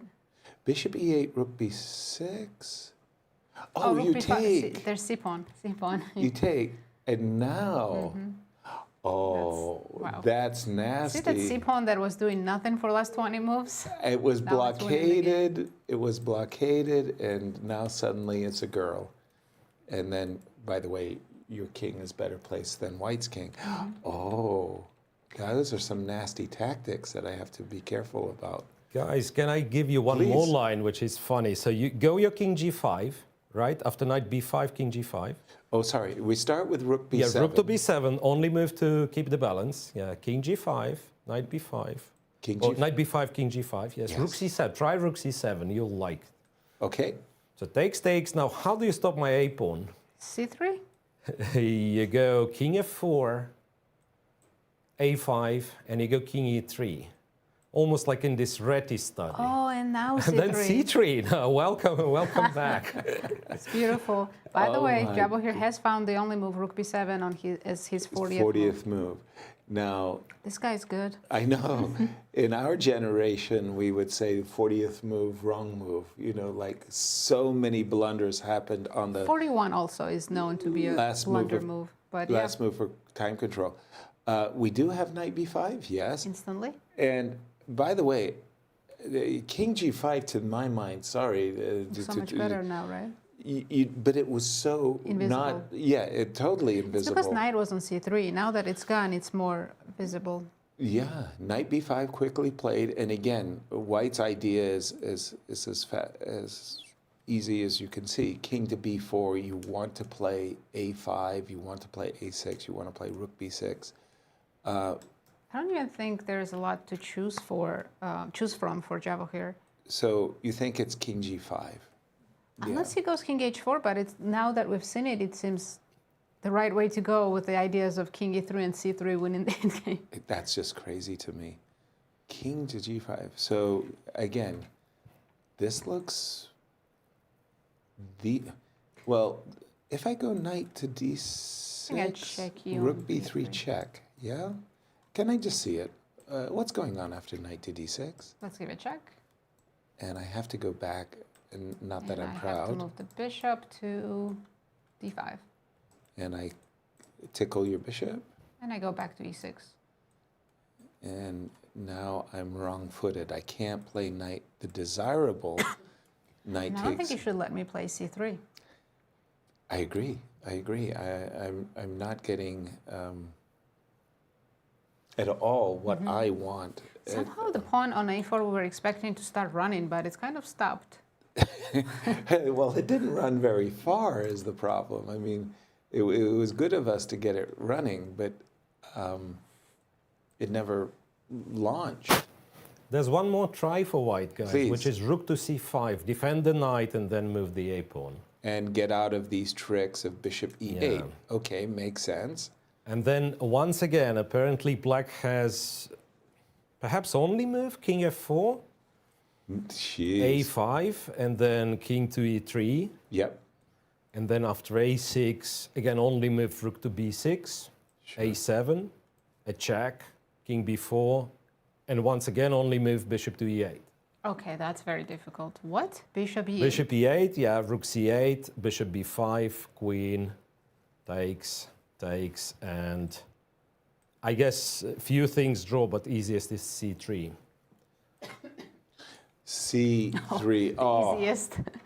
that's gorgeous. Yeah, I don't know, but again, the motive is still the same, black king's activity, right? All of a sudden, the king that we could keep at bay by going h4 instead of g4, right? Back when the king was on g6, Right. now this king is terribly active and it creates a lot of problems for white. Amazing that g3, g4 allows this activity of the king. Crazy game. Well, Thank Yasser, you, Miro. Since they've reached time control now, they will be playing a little bit slowly. Let's Yes. jump to Vaishali, who's leading the latest event. Sure. She's also winning this position, and she's going to What? extend her lead. Last time we checked, it looked Wow. like a draw or equal. Now she's up in whoa, exchange. Whoa. Massive changes have happened. When we left it, we were basically here. We thought that That she was Vaishali safe.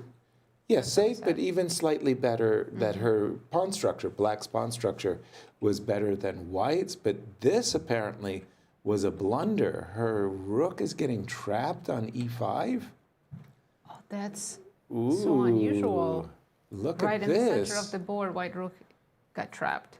Oh my goodness. And you can't take on c5 because B6 b6 and knight d7? and knight d7. Oh no. Whoa. Wow. So she did take on c5, and she decided, well, she's going to have rook e5. That's actually Beautiful, right? it is.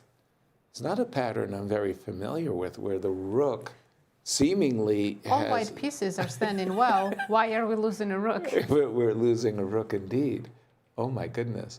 So she dropped an exchange, did Alexandra, but worse still, There's her some king side- compensation, but yeah, problem is her king side.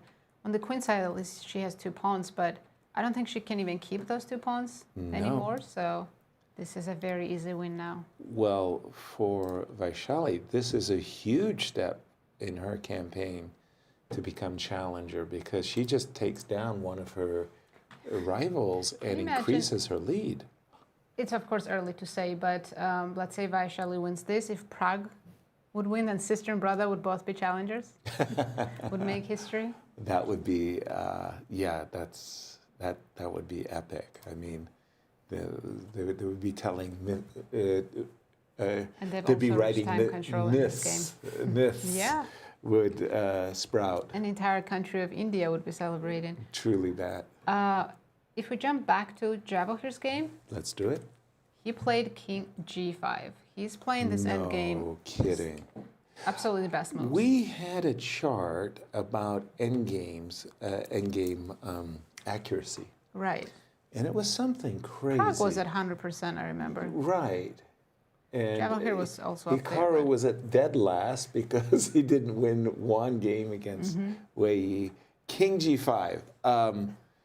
Miro, you just have to tip your hat to Sindarov, because, you know, king h4, king h3, king h2 had always been the agenda, but now you get here and you say, well, king to e3, and crazy enough, it supports with the king on e3, it supports the c-pawn. He's playing brilliant.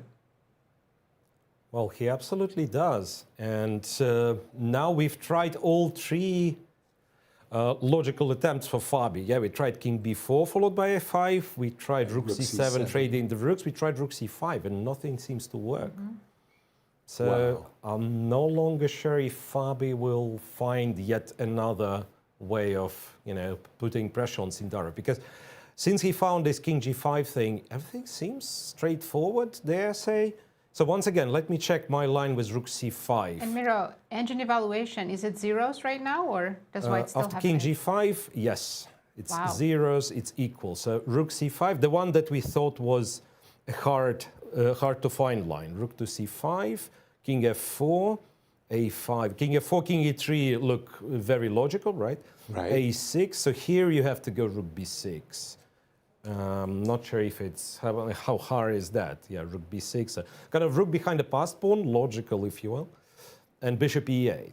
So if it's not bishop e8, it let me play something silly, like king e2, knight c3. So some Rook tactical, A5. knight c3, rook a5, yeah. Some tactical stuff. So that it means you kind of got stuck and you have to find bishop e8. Yeah.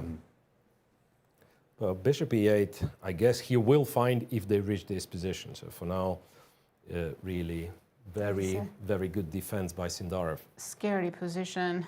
'Cause one move and white has an extra queen. Exactly. Bishop e8 is not easy for me. Okay, so king b4, king f4, rook c7. Okay. So, I mean, in my mind, all I have to do is go king c3, a5, and I'm a hero. The bishop is trapped. King How e3? do? Okay, king e3. I've got to stop. Crazily enough, I've got to stop this. My pawn is first, so you have to do Right, that. right. Let me take on e2. King takes e2, away I go. Okay. Can I do bishop h5, bishop f3? I'm catching you. Oh. Otherwise, I think I'm lost. It's over. I didn't see bishop h5 and bishop takes f3. I mean, I just thought I was winning. No. And here I should have e and f pawn should be enough, right? Yeah. Like f5. You're Yeah. you just. It's even riskier. I mean, maybe black I is would even be. playing for a win. I would be a little bit worried that Wait, you have king c4 and knight d5, so I have to waste the time. I'm thinking you're going to have to drop back with your bishop. Yes, and that's probably why I'm drawing. So white is drawing. Yeah, now white has to be careful. You don't want to queen the pawn because then it can only be a 2 result and probably you're going to lose it. Wow, what an interesting endgame. Crazy, crazy ending. And like I said, coming into this round, I thought today was the biggest test for Sindarov of the entire event. Everything's gone his way. He's playing black against a top-seeded opponent, Fabiano. If he could get past this test, I mean, it'd be clear sailing, so to speak. And at first, I thought it was 2-result game. 2-result game, and I kind of thought that Fabi might win this game at a certain moment. Didn't we say it was like 60-70% chance? Exactly. It was, for those of you who are joining us late, it was a marvelous Catalan ending. And we got ourselves to this position where the controversy was right here. This is where Fabi has a very clear idea. He wants to bring his king to the c2 and or c1 square to nullify the activity of the rook. I think Wesley was absolutely right when he said he didn't like Fabi's g4. He didn't like g4. And but Fabi saw f5 and king f6, wanted to stop it, played g4, and the result was that Black's king now has access to the king side. And counterplay. And counterplay. We're getting ready for a break, but what are we doing on our upcoming break? Absolutely. We're going to take a short break, and you can enjoy a segment with Ben Underwood. Don't go anywhere. We'll be back shortly. Okay.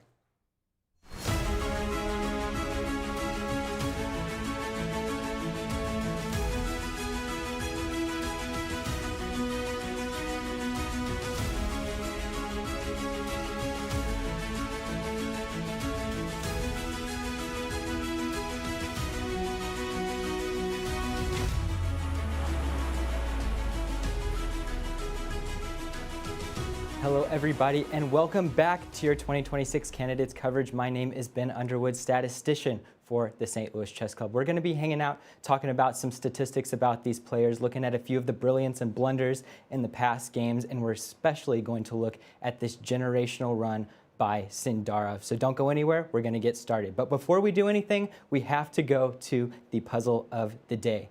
This one comes from the 2022 candidates between Hikaru Nakamura and Alireza Firouzja. White to move in this position, and there is a mate in 7 on the board. Can you find the move that continues this into the mating sequence? You can go ahead and take 30 seconds to look at it, and then we are going to move on. Don't worry, we'll solve this at the end of this segment. So, Fabi started off his tournament, or his game today, with the knight f3 move, ready gambit. Now, this was quite the interesting move, and it got me thinking, has knight f3 been a popular choice among candidates participants in the past? And it turns out that it has, especially if you look at sort of the 2013 and 2014 years up here. Almost 10% of games started with that knight f3 move. And then it was even more than c4, which surprised me a little bit. And then looking into 2024, c4 didn't even get played. However, knight f3 did. Of course, the best move in the ready gambit is to decline that gambit, and then c4 is played. It almost feels like a c4 opening, but knight f3, nonetheless, quite an exciting start to the opening today.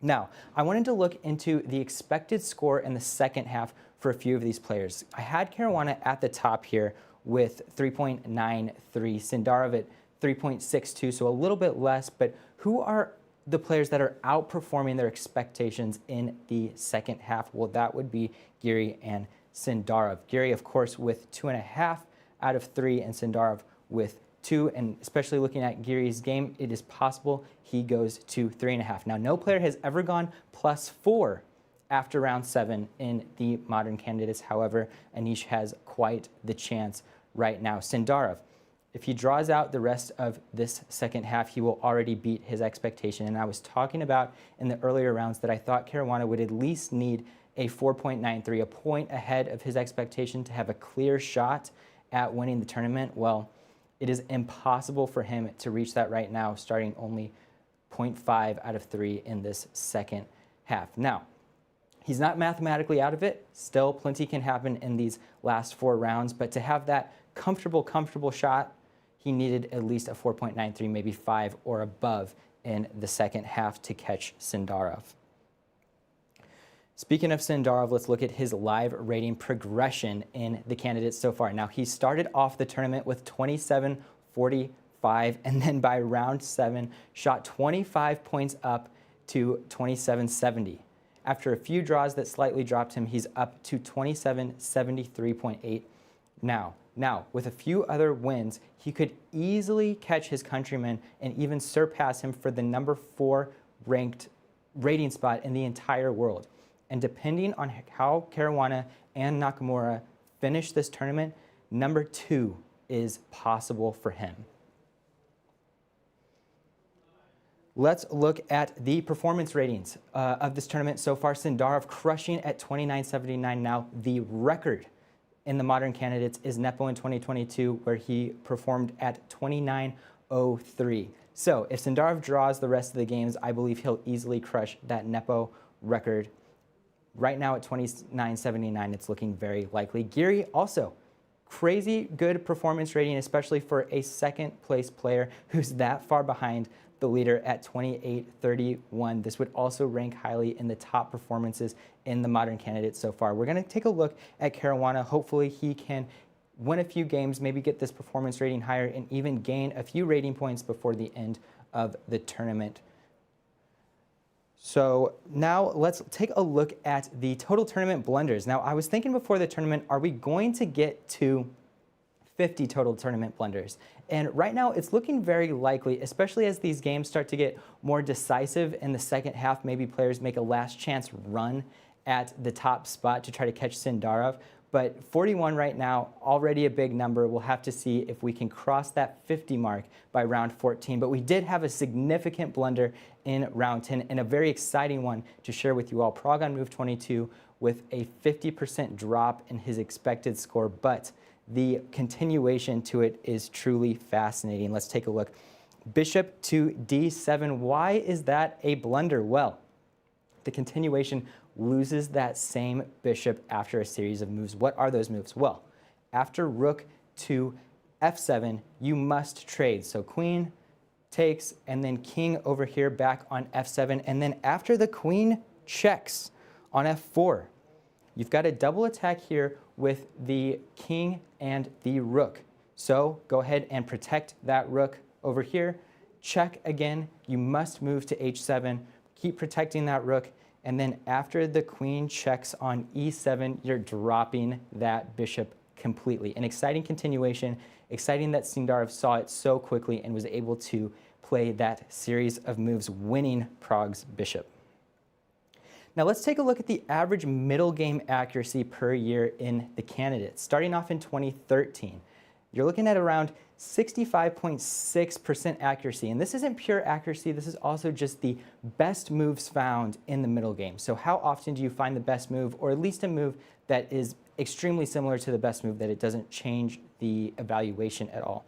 Around 65, there's a little bit of an outlier here in 2016, but it jumps right back up to 65 all the way until a slight drop in 2024.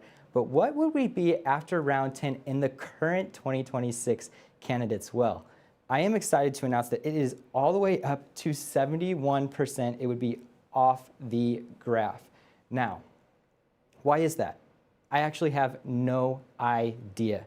Usually we see with higher middle game accuracy, there is a little bit less decisiveness in the games. However, that hasn't been the case this year. There's been plenty of decisive games, plenty of very risky and risk-taking players. So I have no idea. It could be that players are just playing more accurately. There could be an anomaly in the types of moves that they're playing, or they're using the engine to find a lot of best lines even after the opening. But this one will be excited to see. Now, how do these players match up in the statistics? Here are the best moves found in the middle game after round 10. Nakamura sitting at the top with 80.7%, Caruana at 76.3%, and then going down, Sindarov is last on this graph at 62.7%. Now, in past candidates, it's been a trend that the first place player is supposed to be up here, and they are usually leading the tournament. However, Sindarov has dropped that trend completely, only with 62.7% of best moves found. Now, what I've seen, though, is that he's also forcing his opponents to not find the best moves and eventually blunder. So he's forcing his opponents into positions that they're a little bit uncomfortable with and then beating them in those positions. How's he doing in the end game? Well, he's also one of the worst performers in this graph too. However, 94% is nothing to hang your head at. Prague over here with 100%. Now this has been done plenty of times. I believe 4 or 5 players have finished the modern candidates with 100%. 100% being a number that is not super hard to attain because some games may not even reach an end game. Other games, there's so few pieces on the board that it's hard to blunder. So this 100% is still a great number. Prague would join an elite crew of 4 to 5 players in the past to have reached it. We'll have to see how the games progress into round 14 to see if he can keep this 100%. Another thing to look at is Sindarov seemed to be quite low on the clock in comparison to Caruana today. And usually in a normal tournament, not the candidates, you would see as your time deficit increases versus your opponent, so let's say you're 30, 40, 50 minutes less on the clock, your increased chance of losing should go up in this trend. In almost every other tournament, however, in the candidates, it's almost inverse.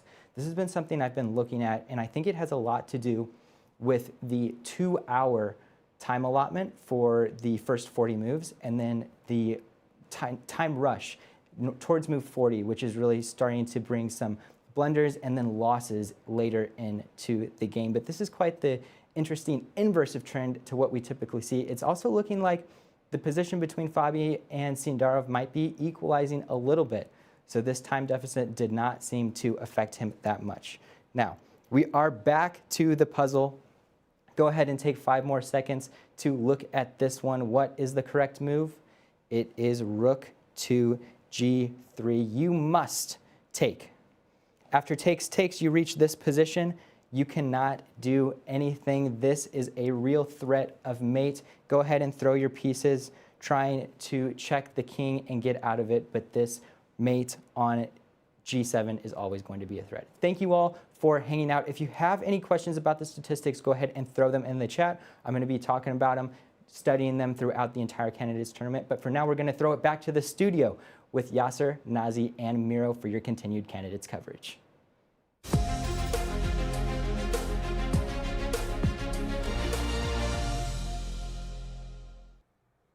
Thank you so much, Ben. And we're back in round 11. Let's check the results so far. What do we have? A lot of games still going on, but it was a kind of a quick draw between Hikaru Nakamura and Wei Yi. It's not because Hikaru wanted a draw necessarily, but walked into Wei Yi's prep and couldn't find an advantage.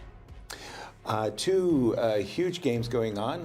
Let's jump in on the Anish game because we thought Anish was torturing poor Andrey, but Andrey has defended incredibly well. And check this out. This looks like a dead draw suddenly.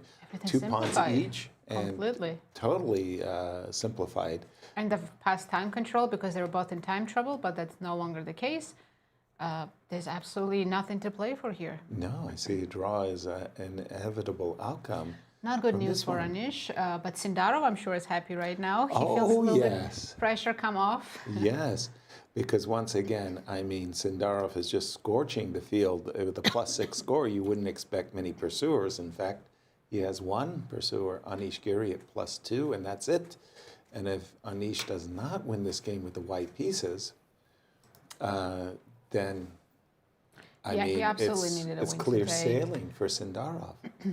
He's playing, not that Esipenko is a weak player, Not of at course all. not, but in this tournament, he's been the target. So And again, from Anish's last 2 games, you get 2 white Two whites pieces in a a row. row. You're not necessarily you need to get at thinking- least +1, right? And King E3 and draw, it's official. It's official. This game is a draw. Anish is still, at the moment, 1.5 behind Sindarov, But who is still playing his game. yeah, and we're actually thinking that Fabi, after this incredibly accurate move and kind of an invisible move to my eyes, was King G5 was found by Sindarov. It looks to me like a draw is becoming more and more likely in this game. Especially because Black now has only moves left, Yeah. which is easier to make, Exactly. especially for grandmasters. Exactly, and it's very, very clear what Sindarov is hoping, that once he gets his king to E3, not only does he want to take this pawn, very, very much so, but in case there's ever a trade of rooks, the c-pawn becomes really dangerous and could be supported by the king. It could be king d2, c3 sighting, and goodbye to Fabi. Goodbye, everybody. Turn Goodbye, over. everybody. Yeah. I bet Maurice is enjoying this position because it's study-like endings, right? Yeah. That whole bishop h5 we found. And we were looking at positions like this too, where it was like Yeah. a king b4, king f4, a5, and you would think, okay, this is the way to go, until you see really, really a nasty move. From White's point of view, he's just played the move a5 with the intention of playing rook b6 or even a6, and your world is getting shattered. The moment you see this, you go, oh, well, isn't my a pawn making a queen? And the answer is, yes, it is. But Not quickly suddenly, enough. Black's pawn is also making a queen. So everybody makes a queen, and at the end of the day, it's Black who's winning, because suddenly his king is not only safe, but it's actually doing nasty things. It's eating Black pawns. king is much better, but I'm also surprised that it's that winning, that it's completely over. It's still a queen endgame. I know, queen endgame still have a lot to say, but in any case, there we have it. Let's jump to one other game that we felt that Prague against Mateus had Had a good great chance. chances earlier. But now they've been Ooh. repeating. Uh-oh. There was a piece sacrificed by Prague to make a draw. So we still thought Prague was, well, wait a minute, it was rook. No, I think that's just the Apparently. engine. Well, yeah, but I'm Oh seeing no, there the was a bar. win. Rook f7 was winning. There was a. Rook takes f7. Yeah, the bar is telling me that Prague missed a win, and you think it's And if rook rook f7? e5. Yes. Can you guess the move? Take it all the way to a7. And White wins. That's a beautiful tactic. Oh, you That's a missed. puzzle rush tactic, but a So- high level one. You missed something like one of these checkmating patterns where you go like this. Queen. Wow. Wow. This game has officially ended in a draw, but Prague was very close to winning. Wow, and what a miss. And in fact, what he did play was queen f3, which looks good until you see d4. And you're just in time to defend f7. Not really defending it, but it turns out that it's enough for Black to draw the game. Wow, a perpetual check. Nice save by Matthias. Who's Truly, been playing a very solid tournament. right? And we have an interview. Anastasiya managed to catch up with Anish Giri and ask him about his game. Is it okay? Anish, you just finished to play your game. The game finished in a draw. Just a short summary on how it went. Yeah, it was a bit better. I think at one point I had the opportunity. I checked afterwards the game, but I didn't find the. I mean, I was initially considering, of course, the critical direction, but miscalculated a few things there. And what I went for, I thought was better, but it was not so much. And yeah, I just petered out in my maybe also a small issue was that time trouble was incoming, so I rushed a bit there. Yeah, it seemed like you are very disappointed. Is it because you just checked your phone, or just you felt it this way already during the game? No, I don't think I'm very disappointed. Just okay, long tournament. But yeah, I had some chances. From 1 to 10, how tired are you right now? I think I don't. I feel like 3.5 tired, but there's probably more. Yeah, I mean, this event is really long. At the very beginning of the round, I noticed that still you were smiling watching the other games, and you were checking closely the game between Fabiano and Javokhir. First of all, the question is, are you still having fun of playing chess and watching chess? And what was so curious about their game? Yeah, I was having a lot of fun. I think at some point in the round, my position looked really, really good. Both my position and also Fabiano's position. But I think we both ruined it. I think his position was very promising, but maybe it was just looking promising. You know, sometimes it sort of looks promising, but then at some point it becomes either winning or drawn, and then in his case it became drawn. So yeah, it was looking good at some point, but didn't happen. It doesn't happen everything you want. Yes, in this. Well, not only everything, almost nothing I want happens. This is. I mean, everything I want is not needed, but at least something would be nice. Yeah, exactly. At least 1 out of 2 victories. And what is your pairing for tomorrow? I think I play Wei Yi, so every day difficult games here. Exactly. I hope you had at least a good rest day yesterday. I did. Thank you. Okay. Thank you, Anish, and all the best of luck. Thank you, Anastasiya, for that interview. You can see Anish looked disappointed. Well, for sure, because as he just described it himself, there was a moment in today's round where he thought, wow, my goodness, this is incredible. Sindarov is losing, and wow, this is incredible. I'm winning. Yeah. And happy dreams. Hopes, yes. He drew. Looks like Fabi's drawing. Oh, it's a depression. It's a roller coaster, this tournament. Yeah, and the results. Yes, 3 So games far, already finished. Only 1 game left. Anish Giri drew against Andrey Esipenko. Disappointing result for Anish. Hikaru Wei Yi was a very quick draw out of the opening. And Prague, I'm sure, will be also very disappointed that he didn't convert his advantage against Bluebaum. It looks like Prague had several opportunities of simply winning today's game, and he didn't make the most of it. I just want to show one tactical moment where it never... I always am inspired by these motifs and these tactical combinations. Prague gets to this position, and Mateus found the only move, rook f7.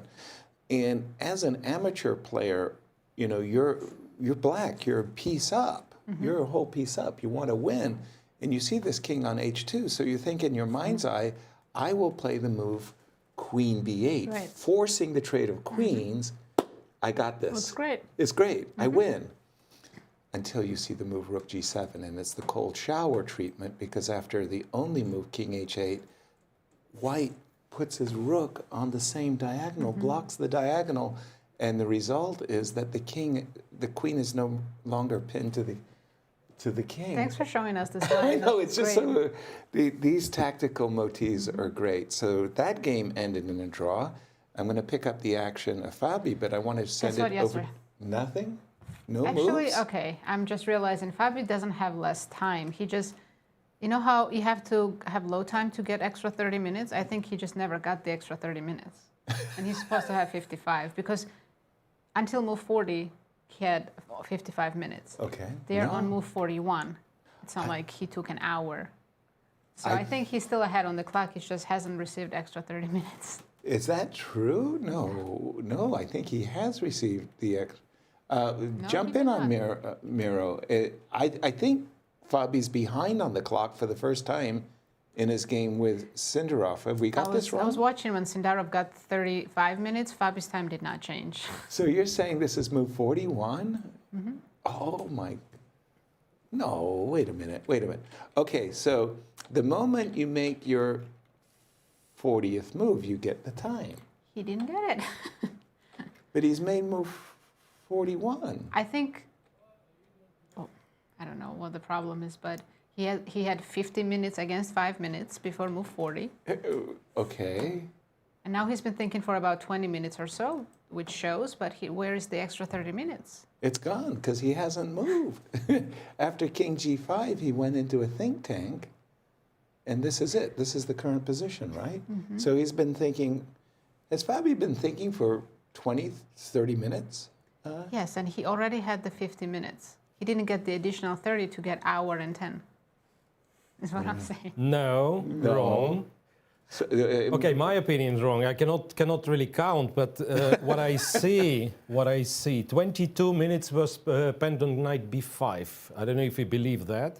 22 minutes on knight that's b5. correct. 22 minutes on knight b5. So I guess he's got an increment right after black made move 40. 40, correct. Knight b5 is move 41. Correct. And after king g5, it's been a long time this position is here. Even before our break, we thought, like we've described all the options white has, like rook Right. c5s, rook c7s, all of those. Right. And he's still struggling to find anything that's gonna work. I think It's not like that matters so much. As No. He doesn't need the extra 30 minutes. But wow, okay, and give us an idea of the challenges that Fabi is calculating, Miro, because clearly he's struggling at the moment.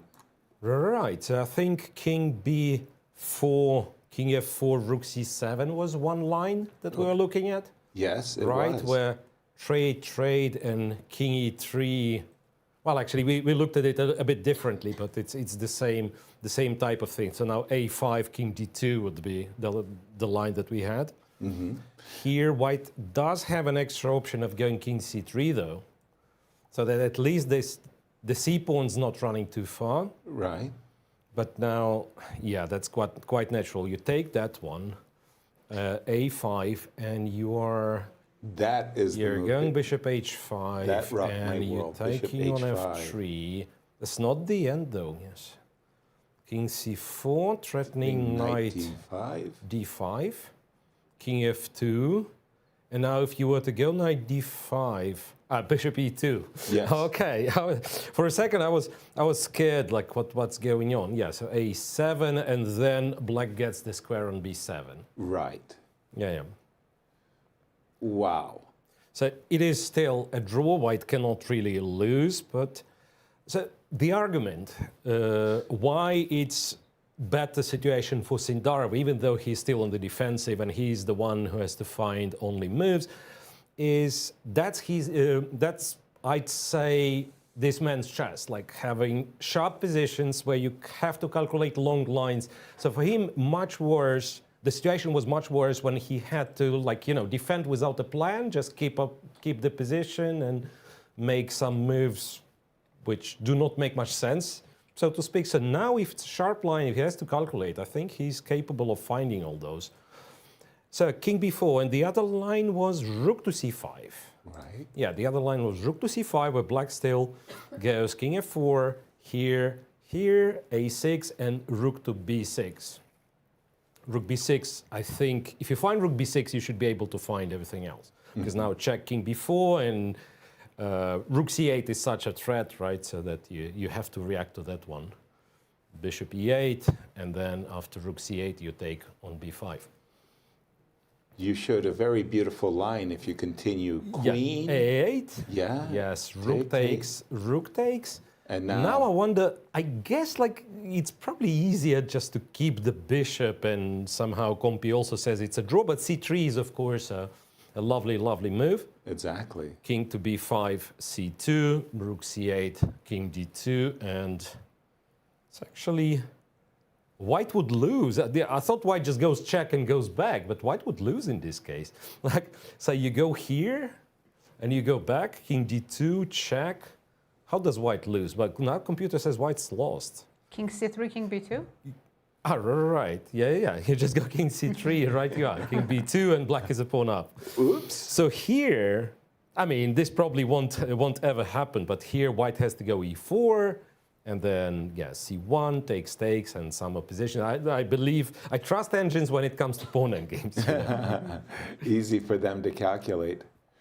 By the way, just to get a confirmation on what you were saying there, Nazi, it's a 30-minute thing for Fabi. So you said, where did his time go? He actually burned a clock. By the way, very important result in the ladies. Yes, Vaishali has officially won her game against Alexandra Kryachkina, and she extends her lead. Wow. With the black pieces, that was a huge result. Absolutely, absolutely incredible. Congratulations to her. And there's another result in the ladies section. Anna Muzichuk drew her game. And she was half point behind Vaishali. Exactly. I wanted to ask who's her competitor. Now Anna will be a point behind with three rounds to I don't know if they still have to face each other. That was my question coming up. You know, you were guessing where I was going there. But our congratulations to Vaishali for her very, very big win with the black pieces. Look at all women's results. Katerina Lahno drew against Anna Muzichuk. And yes, Vaishali's big win with the black pieces against Alexandra Kryachkina. The other two boards are still going on. Zhuzhiner is also the player who was sharing second coming into this round. She needs a win if she wants to catch up with Vaishali or get closer. But how is Zhuzhiner doing right now against Divya? I was just looking at it looks like equal? they could repeat with knight a2 check on the last move, knight a2 check, and if the king came back, knight back to b4. So this game, as you can see from the chess thermometer, says zeros. And I think they're repeating. So that's good news for Vaishali then. Fantastic. Her rivals are drawing and she's winning. Simply. So how long what? I thought the king was going to go to c2. Can Divya play rook check? King a3? No, they're repeating. She went back. Sorry, what was that? Could she have gone rook check? What am I missing? Why is that so good? If I just move my king? Where? a3?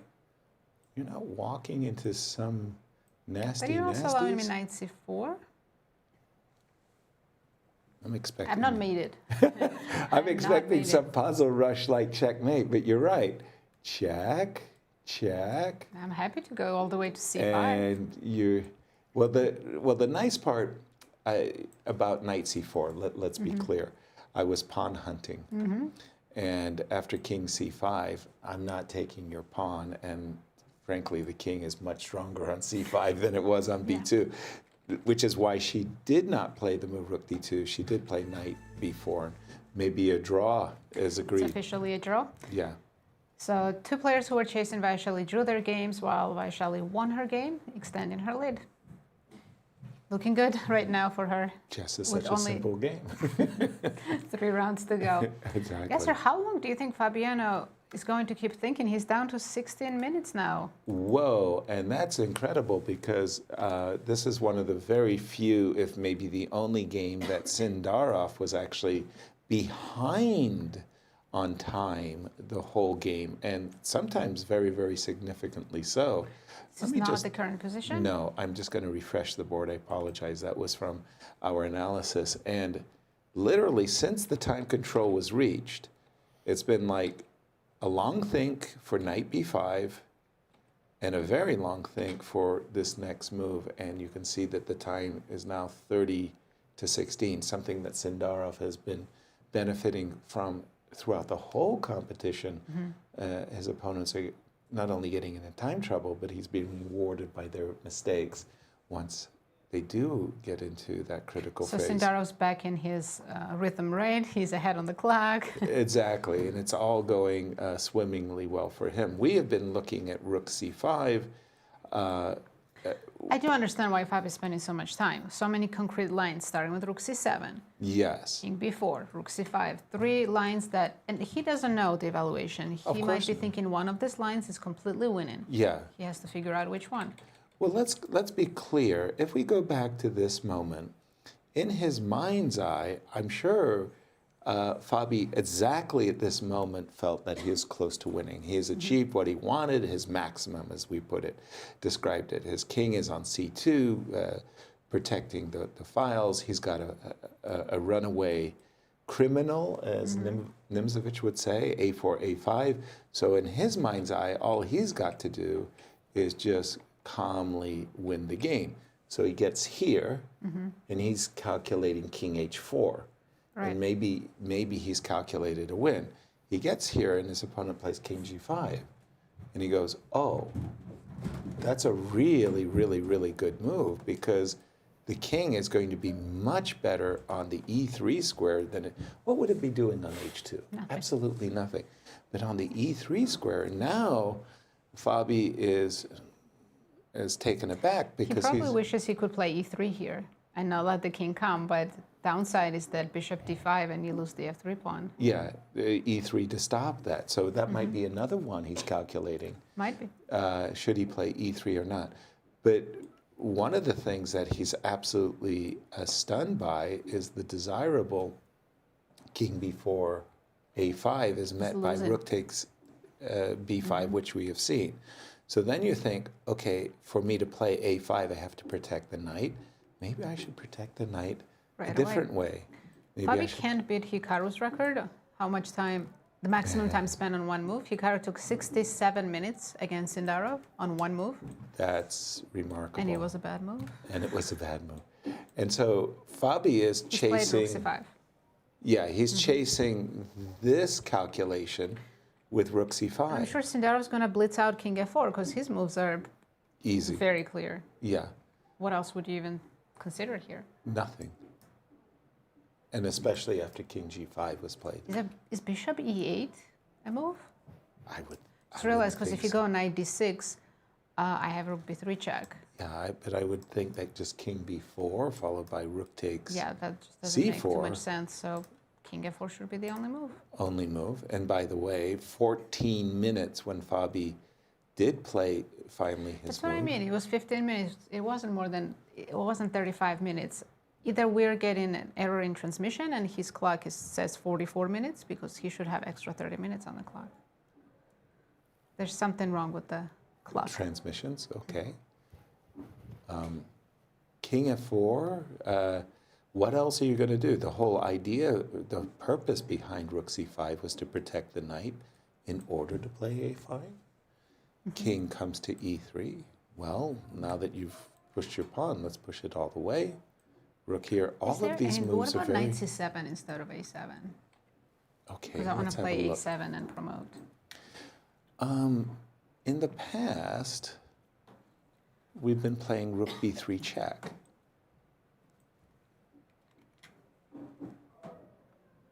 So I'm getting the news that it was a 38-minute thing. 38 minutes that Yeah, he thought on one move. For some reason, we needed to refresh The to see the- situation. Okay, I think this is the issue right here. Rook c3. King a4. And don't I? Let me go back. Okay, king a5. King a5. But Your sequence still now, hasn't moved yet. hold on. But now I've got king King d2 and c3. But Go ahead, try. I'm thinking I can win some pawns. You've got to play a7. a7, right? Okay, so now I've got to give you a check King from d6. behind. I've got to take this guy before you play rook a5. Wow, you're sacrificing already. Yeah, just give it. Isn't this scary? Well, you I have don't actually a lot know. of pawns. You can take one f3. And this knight is. But this is so Far. unusual. It's like a rook against 4 pawns.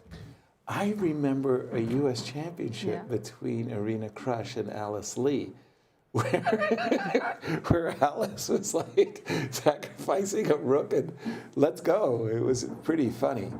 I don't know. I mean, would you feel confident that you were winning this? No. This is 3-result game, yes. That's what I'm thinking too. It truly is. Crazy, And crazy. We do have this moves, king f4 and a5 on the board. Let's put him on the board. Rook c5, king f4, a5 on the board. Well, no choice here for black, as you were saying. King e3 looks box. And a6. So tell me, what move did you come I up played with? knight c7 here. Knight c7. Maybe you can go rook b1 right away, because why did you help my king go closer to the pawn? Okay, good point. Rook b1 right away. Should I play rook a5? Oh, c3. You're queening with check. Ooh. Oh, dear. I don't like walking into this bishop. No, I don't like king a2. King a2? You can go up rook b4. By the way, Miro, jump in on this one. The bar is saying even Stevens, but it's still sharp. Actually, before we go over to Miro, Maurice has some updates for us. Over to you, Maurice. On the ground. Thanks, Nazi. Well, I got to tell you, it's one of the weirdest things I've ever seen. It's the nature of the press room where this young star, Javokhir Sindarov, is playing so incredibly well. He's got a fantastic result, one for the ages, and everyone's depressed. And of course, they have nothing against him, and we think he's just a wonderful new giant superstar that has now lit up the chess ecosystem. But the fact that these journalists, all us journalists, are storytellers. We want to have something dramatic happen later, near the end, some kind of story to tell and to write about. And the story is Javokhir. And next day, it's Javokhir. And it's all about him and no one at all making a run. Everybody drawing their way out of it or sometimes losing. And he's just sitting in the stratosphere completely by himself. And you almost feel like everybody's like, well, we might as well go home because we already know what the storyline is here. Of course, there's plenty of tournament to play. And so we'll see whether or not he can keep it up.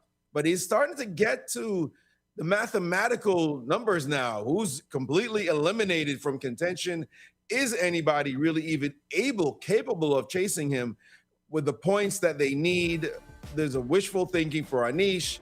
Right about now, Fabi not able to win this position that was so promising in the beginning. Looks like draw here and he's completely done. You'd have to win so many games. You'd have to win out to catch Javokhir. Javokhir would have to lose out all his games to actually have Fabi catch him. And in the meantime, there's Anish Fabi would have to deal with. So it really is right now looking like we don't need to play any more chess because no one even wants to play almost. Even the players are sort of to look at it and say it's hopeless. Again, that's not his fault. That's not his problem. He won all his games and he's locked it up. Looks like he's sewn it up and will sew it up with probably 3 rounds to go or at least 2 rounds to go. It looks like he is the presumptive winner of the competition. Now, there is a women's competition as well, and we have a major story there too. Vaishali, who is the lowest rated player in the competition, leading the tournament at the moment. We have a real shockers in Cyprus. So can this be maintained over the next 3 rounds? Of course, Vaishali's position is much more precarious as she doesn't have the dominant lead that Sindarov does. But amazing stuff happening so far, even if the journalists are not too thrilled about it. Thank you, Maurice. Well, the story really is in the Ladies' Cup because, like you're saying, it's almost boring watching Sindarov just win and Sindarov wins again, wins again. As a chess player, it's very exciting to watch him dominate the field like this. Truly, truly. Yeah, that drama, that tension drama is gone. Yes. Is gone. A5 on the board by Fabi. And right, absolutely key moment. And he didn't play knight c7, by the way. Will Sindarov find bishop? Rook Before b6. I finished my sentence, he found it. Only move, but pretty natural because in the case after a7, of course, you're getting your rook behind the pawn, ensuring that you'll always be able to sacrifice your rook for the pawn. King b4, and he played bishop e8 already. Is that right? He took 0.1 seconds to make that move. Forced. I'm not making that up. I'm reading it. Yeah. 0.1. He wasn't even writing down his move. Exactly. He was playing rook to bishop to e8. Of course, in his mind's eye, he is more than ready to sacrifice his exchange for a bishop and a knight. And we can do it like this. And we have been talking about a very attractive move c7. But okay, if you played bishop c6, I think you're odds-on favorite to draw as well. Yeah, too many pawns for black to fear anything here. Exactly. So let's see. Again, Miro, jump in on this one. Right, so couple of things. I mean, first of all, you guys were mentioning knight c7 instead of a7, so let's quickly take a look at this one. So knight c7, I think you heard it, because rook b3 check, that's the first temptation you have, but that is less clear. But rook b1, I think Nazi eventually figured it out. Rook b1, and then if white was to try king a4, then he's simply too slow, and then the black is better. So rook b1, king a2, rook b4 should be enough. It's, well, computer just repeats moves. Yeah, and after a7, rook a6, bishop e8, rook c7 is something that somehow escaped my original plan. I thought rook c8, remember we were looking at this, rook c7 is a legit move. Don't ask me what white's threatening, I'm not yet sure, but because apparently you could take on e2, or you could go here and go, say, to a1. Yeah, this makes great sense for black, doesn't it? Because black is going to go king e2 f3. It's a very interesting line here. Please. Since white takes on c4. With the king, yeah. If you take on e2, you're losing. What?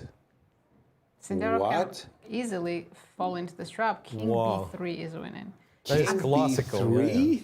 Yes. Threatening rook c2, rook a2. Okay, rook c2 and a2, that's Makes a sense, threat, right? so I If took you a pawn. I give you a check on c3, and then you either go on the 4th or 2nd rank, and I build the bridge. Wow, so I've king never seen this f4, before. check, e4, and as you say, This you is build a incredible. bridge. What a sneaky cheapo. You can still walk into this. Would you consider king b3?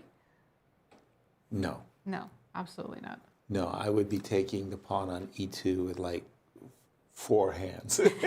Of course, I'm assuming moves like f5 and e4 are easily drawn. Actually, g5 is the only move. G5 is the Because on only f5, I'll take on g7, and I have the h-pawn probably that also wins. What? Just a second. So if I go here and I take you take on g7, Yeah. and I take on e2, you can't build a bridge anymore, can you? No, king b3, I still can. What? King b3.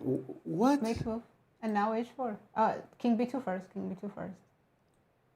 So you're threatening. I'm doing rook g3, rook a3. Whoa, wait a minute, hold on. You got me confused. You're in complete disbelief. I'm shocked. Truly shocked. So many tricks in this endgame.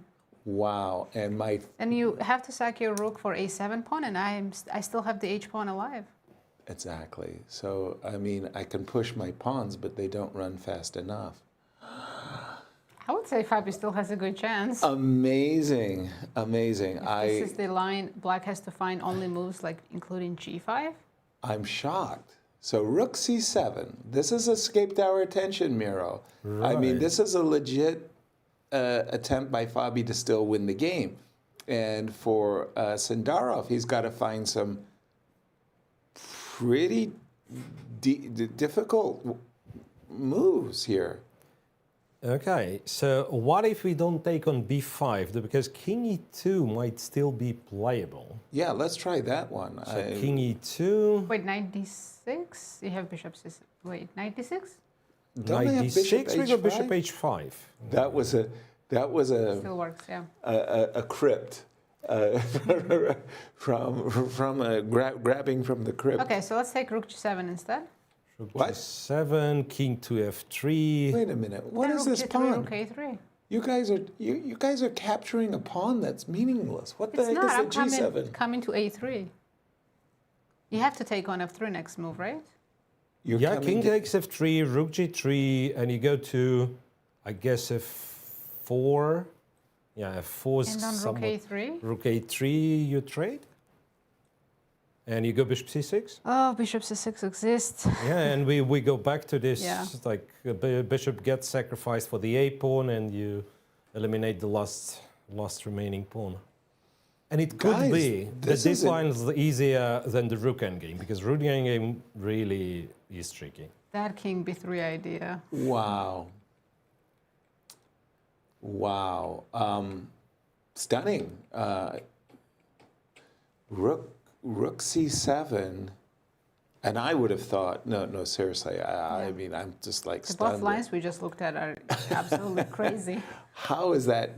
So technically both of them draw, but you have to find, in bishop b5 line especially, you have to find Okay. only moves. Let's do this once more. You King went takes king c4. takes c4, and you're Yeah. telling me king takes e2 loses. On the spot.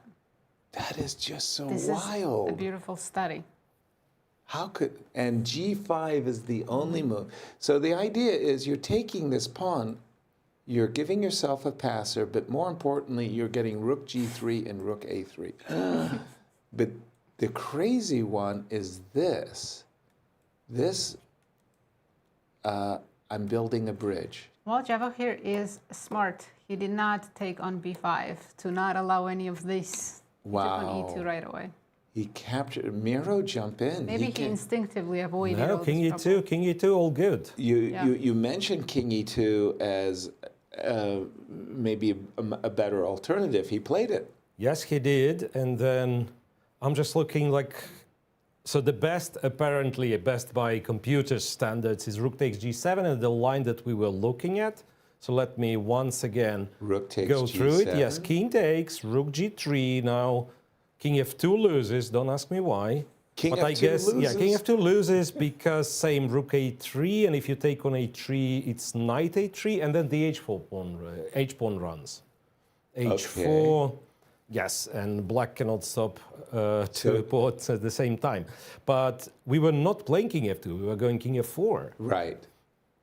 And then rook to a3. And then, yeah, no surprise, black exchanges. Knight takes, bishop here, knight c4. Still shaky, though. Like, again, if you have the computer evaluation, which suggests it's a draw, you're happy to go for it. Right. But you never know, right? By the way, we do have a different move by Fabi. After Knight king c3 takes check. e2, we have knight c3 check, and I'm pretty sure we didn't look We at did that. not look at this move. King takes e2. What is knight c3 Can check, we now by just the way? take the pawn? We have to, I Okay. assume. That is confusing. Very Is he going convenient. knight d5? Where is the knight going? Is he looking at? No, he can't be considering rook c8. I mean, that Maybe does rook win a e7? piece, but what? No. Sorry? I said rook e7, but thing is, I might even just sacrifice the bishop. Yeah, it's like go ahead, take Yeah. my bishop kind of moment. I'll go g5. Because just- if you play bishop c6, Yes. then I do have an idea. which is That was my idea. But again, you sacrifice the piece. sacrifice the bishop all the time, and And there's not, yeah, you've got I enough mean, pawns. like I can't lose You can chase this. me h4, king g3, and just take the pawn, right? Exactly, I can't lose this ever. I mean, the best you Yeah. could get is rook versus knight. No, and clock times 19 to 12. minutes, yeah, against 20.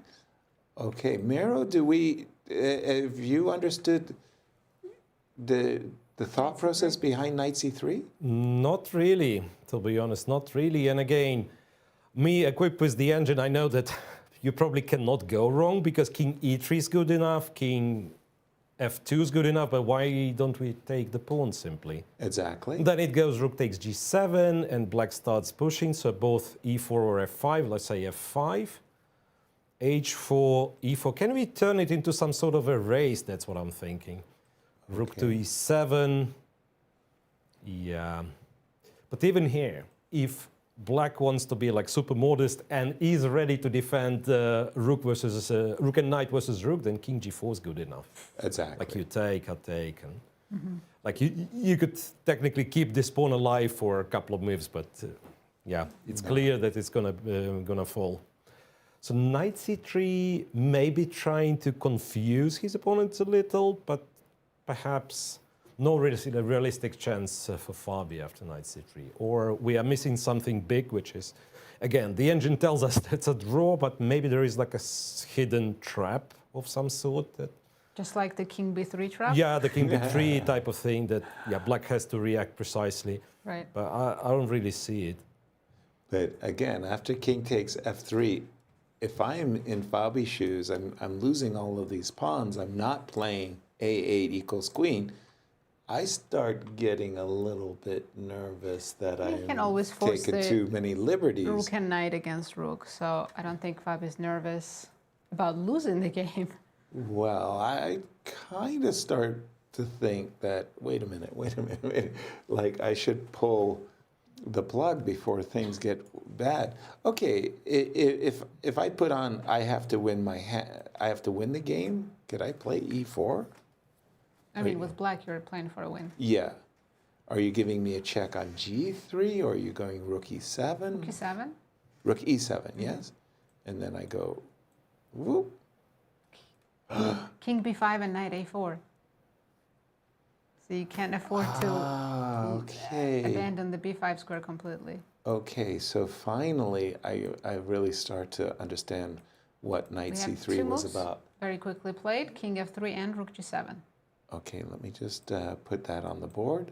So we did see king takes f3 and rook takes g7. So now the question is Javokhir going to push e4, f5, maybe play bishop c6? I mean, e4 makes a lot of sense, what you just played. But then Yes. you can't follow it up with bishop g6. That's the blunder. That is absolutely the blunder. I think I have to follow it up with f5 and Or go e3, into... yeah. Or e3, yeah, and go into that situation where I lose a bishop, but I don't think I'm losing... Well, Well, as long as we're taking the h-pawn, for sure, are we? yeah, I think we are. You got rook Okay, rook h7 is coming. h7 on the agenda, and I don't Yeah. think that's... If white's knight was on the king side, protecting the pawn, then it would be a very different situation. But Except those are two connected I know, fast I know. pawns, you know? they could play for a win. Yeah, that's what I'm saying. I mean, This is very hard to evaluate. exactly. I think it's a draw, but okay, once again, for literally most of the game, Fabi has enjoyed a significant advantage on the clock. That's no longer the case. He's slightly behind in a drawn position, but still a big turnaround for Sindarov to... It's not like he hold. got lucky. He really No. defended extremely well and is not giving Fabi any tactical chances either, at least so far. Okay, well, I mean, you know, Miro, Sindarov has been challenged in tactics. He's been challenged in strategical play. He's being challenged in technical endgame positions, and he's answering all of these challenges. How are you 20 years old and so gifted that you can play so many different types of positions? This is extraordinary. Right, but can we just like kind of give up on these theories that he has to have a soft, like a weakness, and just accept that this kid is good at chess, like extremely good at chess, having such a Extremely result? good at chess. If we had to pick one weakness he has right now, based on his candidate's performance, what would we even pick? I'm not picking endings. I'm not picking openings. I'll leave it to you guys to come up with a critical answer. Think of anything, honestly. He's mentally very strong. Yeah, his determination Yeah, is... very confident. His confidence is No, high. seriously, it's very hard. But again, like there are tournaments where everything goes for you, and Yes. you know, it's hard to pick a weakness. So we have to watch him closely next tournaments, and maybe we'll find one. Well, speaking of next tournaments, he is going to be joining us in the Grand Chess Tour as Gukesh is going to play only in the Rapids and Blitz. Our world champion Gukesh explaining that he wants to focus on his world championship match, which will be coming How on ironic, because Javokhir probably will also have to focus on the World Championship match. And let's talk about the Grand Chess Tour schedule coming up. Absolutely. The first one's going to be in Poland, Superbet Rapid and Blitz. Gukesh will be participating in that one as a wild card. And the first Classical will be in Romania, also in May. After that, it moves on to Croatia for second Rapid and Blitz, where Gukesh again will play. And then all of the comes events. to St. Goes Louis. to St. Louis. Start with Rapid and Blitz, then the biggest tournament, Sinquefield Cup, and the Grandchester Finals for the top 4 finishers of the Grandchester. You are going to want to visit St. Louis in that month of August. It's going to be absolutely It's going to be packed. We're going to have the best players in the world all right here. We'll have to make some tournaments alongside so that whether it be scholastics. Don't you think there'll be way too much chess all at once? I don't know. I like a full house. I like a packed house. Right. And I just heard that Sindarov currently is number 10 in the world by rapid ratings. You know, where Sindarov is concerned, I'm going to throw ratings out the door because I saw a chart where Sindarov was like 2640 coming into the tournament. Whoop, he's like number 5 Not on the rating. 2640, 2740. 2740, yes. and whoop, Yeah. he's number 5 in the world based on this result. This He's historical also good at freestyle result. chess, by the way. I mean, did you see that graph? How it flexibly? I mean, the tail end is just remarkable. I don't think anybody in recent history has won this many points in the candidates tournament. Of course not. That is just unheard of. absurd. Wow. But his blitz rating is lacking a little bit. I don't think he's played enough tournaments. Bite me. His bullets rating. You're telling me we finally found a 40. weakness? Maybe. That is it. But that is it could be blitz? that he just hasn't participated in a lot of blitz tournaments. Exactly. Because I've watched him in freestyle. Didn't he beat Magnus in freestyle chess? One I'm of the not first sure. events. Yeah. So this guy's good at everything. He just played e4. E4, and again, we were expecting. There's one more trick right after rook e7 to not go to g6. Yeah, bishop g6. And by the way, that is a heck of a trick. I mean, it's an incredibly easy move to fall for. You play bishop. What could be more natural? The move rook e7. Let me just describe it. It attacks a bishop. It threatens a pawn. So the bishop moves away out of pre and defends the pawn. And then suddenly, on the other side of the board, whoop, there's no way to defend against a8 equals queen winning.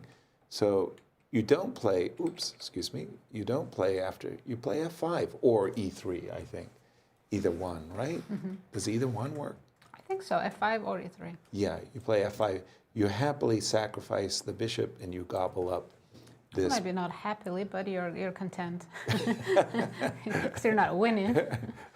Yeah, I guess happiness is I mean, given that Sindarov was in trouble most of the game, this I'm is sure a huge result. He's happy he's surviving. Oh, for sure. I mean, I felt personally that this was his biggest test of the tournament. Absolutely. Black with Yes. Fabiano, if he passed this test, and it appears to be the case, we could be talking coronation and victory speeches and the rest of it. Because again, a +6 result is just absolutely unheard of. I was thinking +3 was probably good enough for a tie. +4, you win with +4. I've heard Fabi say many times +40, and you were definitely first. You're definitely first. I thought +3 was enough for a And tie. this is his road ahead. Today he's playing round 11, arguably the toughest match out of this 4, but Right. Okay, so this is Murder's Row, but pay attention to this particular graphic, because what the graphic is showing you is that in the first half of the tournament,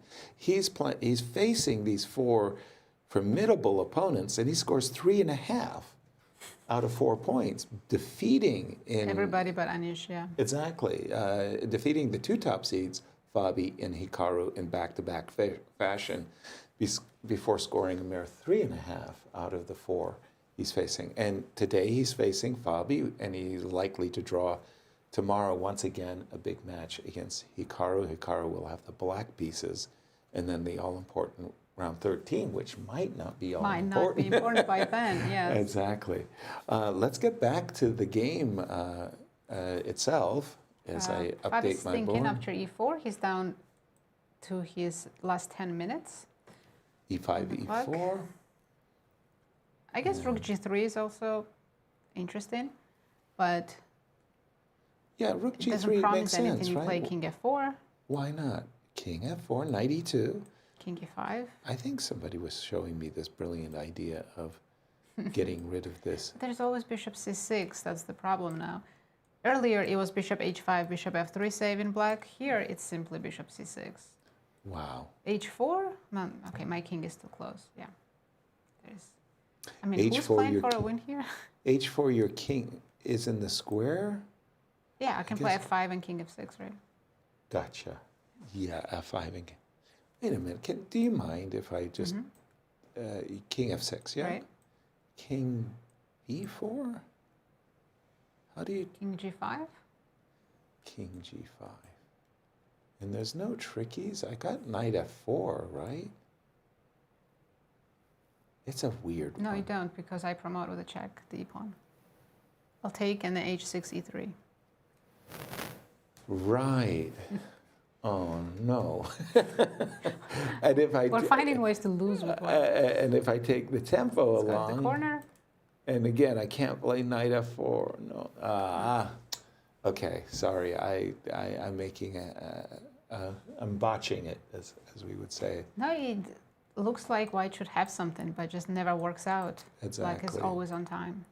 Here, I would just have to modestly accept the draw. Make a blockade and make a draw. But wow, Miro, an ending that is actually the fantasy behind the ending is remarkable. That king takes e2. I'm still tasered that I'm losing a rook ending where I'm taking that e2 pawn. Right. No. It's impressive. It's impressive, yes, how Fabi finds resources, which we've declared quite some time ago. Yeah, there's nothing going to happen. And even here, apart from rook e7, the rook g3 move that you looked at, technically it requires black to be super precise, because after king f4, there's one more, semi-try with knight d5 check. Because, well, who in his sane mind plays king f5 anyway? But king f5 would lose, right? King f5 would lose. King f5 would lose. Same reason. Rook a3 takes, and now you don't have bishop c6 because knight e7. Sweet. Double attack. Yeah, but lovely. Again, it's not. So usually a good trap is when something is, intuitively attractive but doesn't work. But here, king f5, you really have to have a reason to play king f5 instead of king e5, which is the right move. Right? Yeah, and that's so it's no chance black's falling for it. Right. And then again, rook a8, king takes, and bishop c6, and we pretty much gotten the same type of the position. So some knight c3 or whatever. Can I go? No, h4 is too much. Yeah. Yeah, well, same character of the position, but now white has to be careful not to lose. No. Right. So yeah, I think e4, and that will be it. Unless he finds a way to win the bishop for, say, somehow win the bishop, obviously drop his pawns, but then win either e or f pawns. So the only potential material that we can see being played out would be rook and knight against rook and as many pawns as are left on the board. I don't know exactly. But so far we are struggling to find one which looks promising. Like with two connected passed pawns, why is white even better? Precisely. That's exactly right. White is not. In fact, should Sindarov go on to draw this game, I think. Now we can start calculating who's completely out. Everybody but Anish? Maybe everybody but Anish. And if Anish has a bad result tomorrow, then Sindarov would only need a draw out of 3 rounds to get the crown. Yeah, to be a challenger. And that's what it's all about. That's what your career is. And then the last 2 rounds are canceled, right? Yeah, exactly. Well, that was what Jan thought. Nepo, he had won the event with a round to spare. And I think he partied the night before he lost the last round. Celebrated a little, yes, a little early. I mean, sometimes it does matter to finish second, just in case someone decides to back out of the championship match. Yeah, as we discovered when Magnus abdicated, as we would say, his throne. And then there was even talks, people expected Dink to back out to defend his title, which he didn't, but yes, he could have. Speculation, yes. Yes. So in this moment, this is where not through a lack Played of rook effort. E7, by the way. He did. Oh, yeah, Last this- tricks to be Don't go considered. king f5. Only king f5 is a loser. But in this case, the rook e2 move, that's natural. Yes. King e5 is Natural. natural. You're Yeah. not going to lose. He did play rook e7. That is to say, Fabi were expecting either f5 or e3. By the way, I'm looking at it now. A moment ago, my move bishop g6 loses. Why didn't I consider bishop c6? That is a fine move, yeah. Shame on me. Is that Because so if I go rook easy? e6, you just take on a7, right? But then I'll pick up That's the same thing. But you pick up f6, f6 first as with well, a check. yeah. It's still a draw, Okay. but why give up a pawn? Exactly. So there you go. Bishop e6 is met by, bishop c6 is met by rook e6. So that's why I liked f5 best. Or e3. Yeah. e3 or f5 are my favorites. It's 11 minutes against 5. Yeah, today was a big test for Javokhir. Yeah. The biggest. I mean, the first game went his way, and since then, it's like he got wings. Yeah. And then today was the only real test he's had since then. Right, and for those joining us late, it was the first time I seen Sindarov come out of the opening behind on the clock, as well as the position. And I think a lot of grandmasters would have collapsed against Fabi. Especially against Fabi, yes. Especially. But do you think Fabi's also not being the best version of himself? Yeah, because he kind of got the wind taken out of his sails. 2 losses in a row. Yeah, with those losses, and as Maurice was saying, it's sort of like dreams die hard. And of course, for Fabi, he's the most experienced candidate. He's been in 6 of them. He's won 1 out of the 5 that he's competed. And by the way, it does look like they're heading to that ending of rook and knight versus all of these pawns. But I think We're going to see 50 moves. Fabi's about to round up 1 or maybe 2 of the pawns. So, okay, if I play f4, Fabi's idea is to play knight d5. That's pretty clear. Do you think Gukesh is already preparing against Sindarov? I think it's He is, pretty right? clear. Well, at least That's his his team is. opponent. Yeah. Yeah, so I mean, it's time to just secure the draw, because we know that rook and knight It's an easy draw. is unlike an rook easy and draw. bishop. Yeah. Here, doesn't really matter. E3? King G2, king e3. It doesn't really matter. We're I'm still just not letting getting. you go to f2, and that's all. Yeah. Yeah. Have you ever won rook and knight against rook? There are some grandmaster games that the weaker side lost. I can't even remember having it, strangely enough. I've had rook versus knight against Sergei Kudrin. It was a draw, but he made a mistake, and I had a single opportunity of winning the game that I did not take advantage of. But no, I just don't get that. I've had rook and bishop a lot. Many times, yeah. Yeah. King G2, I think, is on the board. Knight takes E4, and we're going to see rook and knight versus rook. I think it was freestyle chess where I saw Norbek and Arjun playing just 2 knights against king. What? Yes, yeah, yes. right. What was that? I didn't quite still understand. don't It was, I didn't know if it was a time control thing. They had increment though. But that was the thing. I didn't know if they were getting increments or not. If it But even if you flag there, isn't that an automatically a draw? no, guess because not, you if there could is- force. right. Yeah, if you cooperate with me, I can checkmate you on a cooperation, right? But okay, Knight f6 and rook c7 has been played. knight f6 and I think rook Fabi's going to play rook f4 and take or rook c5. There we go. That's a draw offer. Careful, the c-pawn's running. Rook c5 is a draw offer because after c3, careful, Only move, by the way. alert. Only move. And whoop, wow. Congratulations to Sindarov. Again, a huge test. Fabi had an advantage in the ending with the white pieces, and normally Fabi wins those at least 50% of the time, if not more. Well, today was not that day. And today was not that day. Congratulations to Sindarov for saving a very difficult game and extending his lead even more. So and that's it. I think all the games are all the finished. results. So we have 4 draws in the open section, and then for the 2 ladies, draws in the ladies section, 1 win by Vaishali, the leader. And the 1 game is still Huge. going on. 10 versus BB. It's a Well, 2 we're versus gonna 1 Ruken game. we're gonna give Mira and I hope Maurice a chance to wrap up today's show as we see just another outstanding result for Sindarov. Right, this is the updated standings after 11 rounds.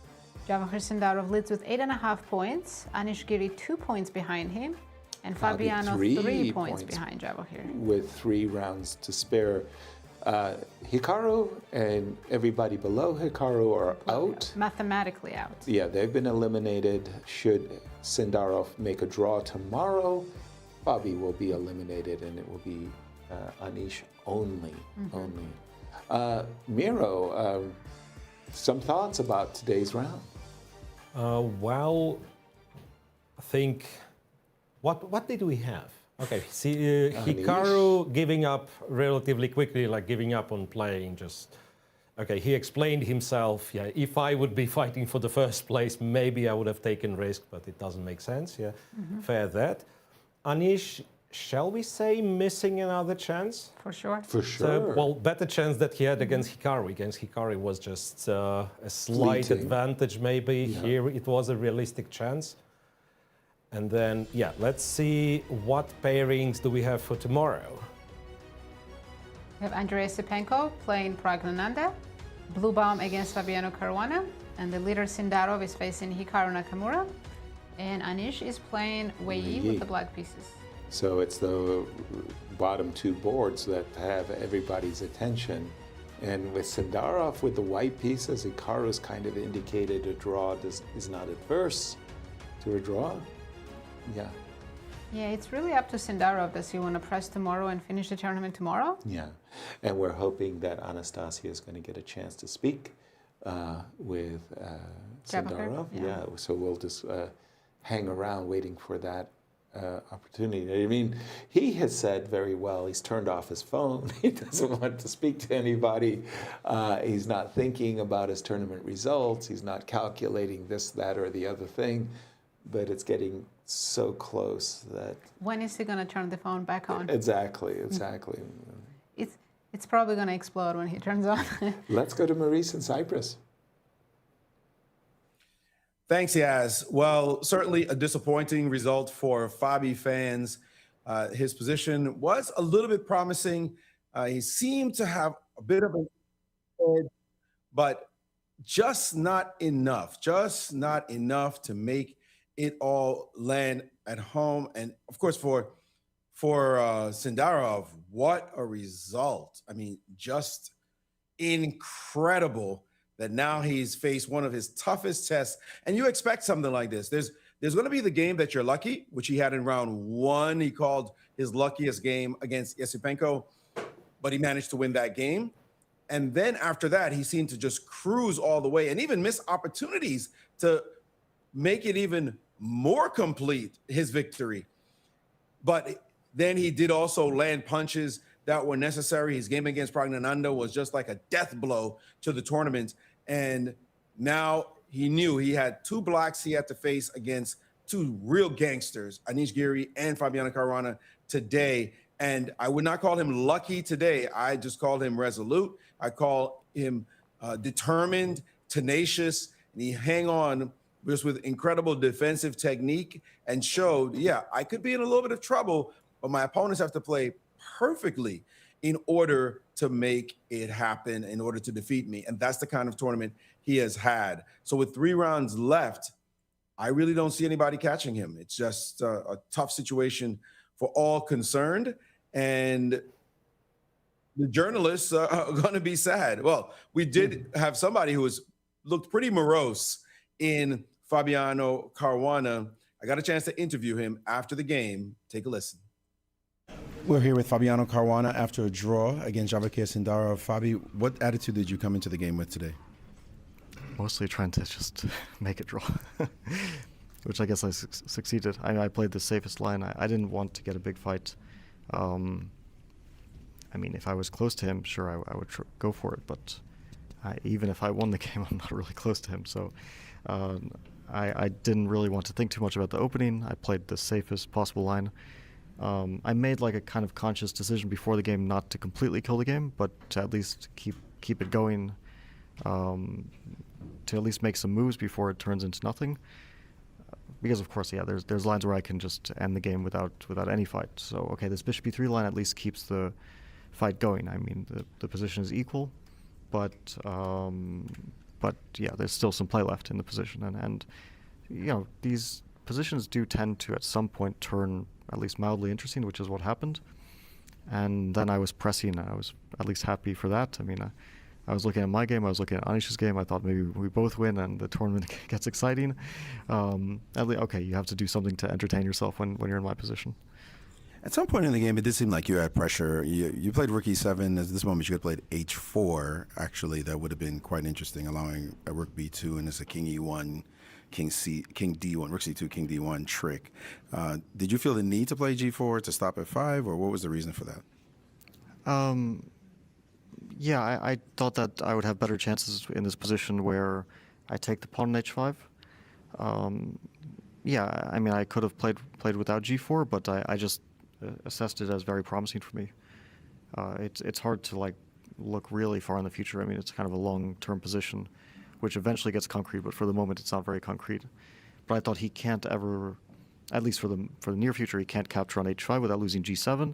So I have all the time in the world to maneuver my king to c1, and I thought, okay, this should be in my favor. If maybe I had some better chance, I don't think it's easy to figure out the difference between the two lines, or which is better.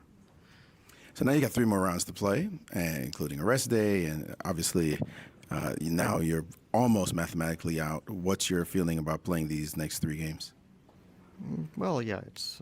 I mean, I already after I lost the game against Hikaru, I basically thought it was kind of over. Yeah, I mean, I could, like, everything could go miraculously in my favor after that, but first of all, I didn't think I was playing too well, so it's not like you have to at least start with something. I mean, yeah, maybe in theory I could win my remaining like 5-6 games. But when you're not playing well in practice, it doesn't seem very likely. So yeah, then the game against Anish, of course, I'm no longer thinking about anything after that. So I was just thinking to at least play one normal game. I did it against Wei Yi. I think today at least it's a normal game. I mean, it didn't seem like a bad game. So yeah, that's just my goal. Final question: Are you in assessment mode now about this tournament? What went right? What went wrong? Now that it feels like it's pretty much over, what's your overall view of how this happened for you? Yeah, I think preparation probably wasn't great for the tournament. Probably took some wrong approaches, both in the opening and maybe in terms of general preparation for the tournament.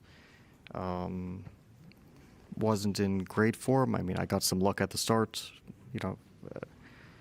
which it looked like a really hot start, but it was, the third round against Wei Yi, it's not much of a game. It's not like I did anything special there. So I got some gifts. There were very few bright moments apart from that. And with how Javokhir played, I don't really feel like once the tournament started, I didn't really have a chance, and I don't think anyone else really had a chance, to be honest. I mean, he was just playing so much better than everyone else. He also had things going his way, so it was a combination, playing well, and then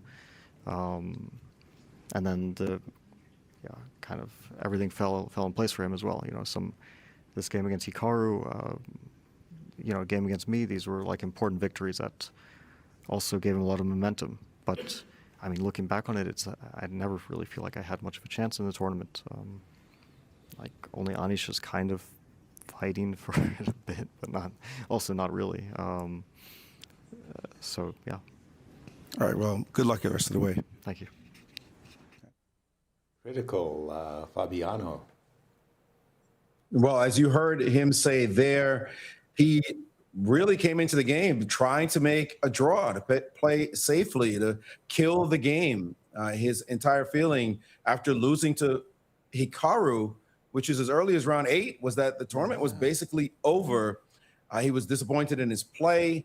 And the note about his preparation and his general preparation, I wasn't able to dig into that with him, but I get the feeling he's probably wondering if he should have played as much chess as he did. Played a lot of chess right before the tournament, and maybe that wasn't the right approach. He'll be reassessing many things after coming off this tournament. Of course, it's going to be another 2 years before the candidates happens again. So he'll have a lot of time to take the lessons from this event and say, all right, I need, as one of the greatest players in the world at the moment, to do things better if I'm going to have a shot of his own dream of becoming world champion one day. But for the moment, he seems like he's checked out of this tournament and really ready to go home. Sad days for his fans, as many fans that he has, but that is the way it transpired here in Cyprus. Thank you, Maurice. Disappointing indeed, but again, we just have to tip our hat and say congratulations to Sindarov. Absolutely. He's having a historic performance. Nothing he can do. As Fabi said, he felt like he never had a chance in this tournament. Exactly. Join us tomorrow for round 12 of the candidates. And in the meanwhile, good night from St. Louis. Thank you for watching, and we'll see you tomorrow.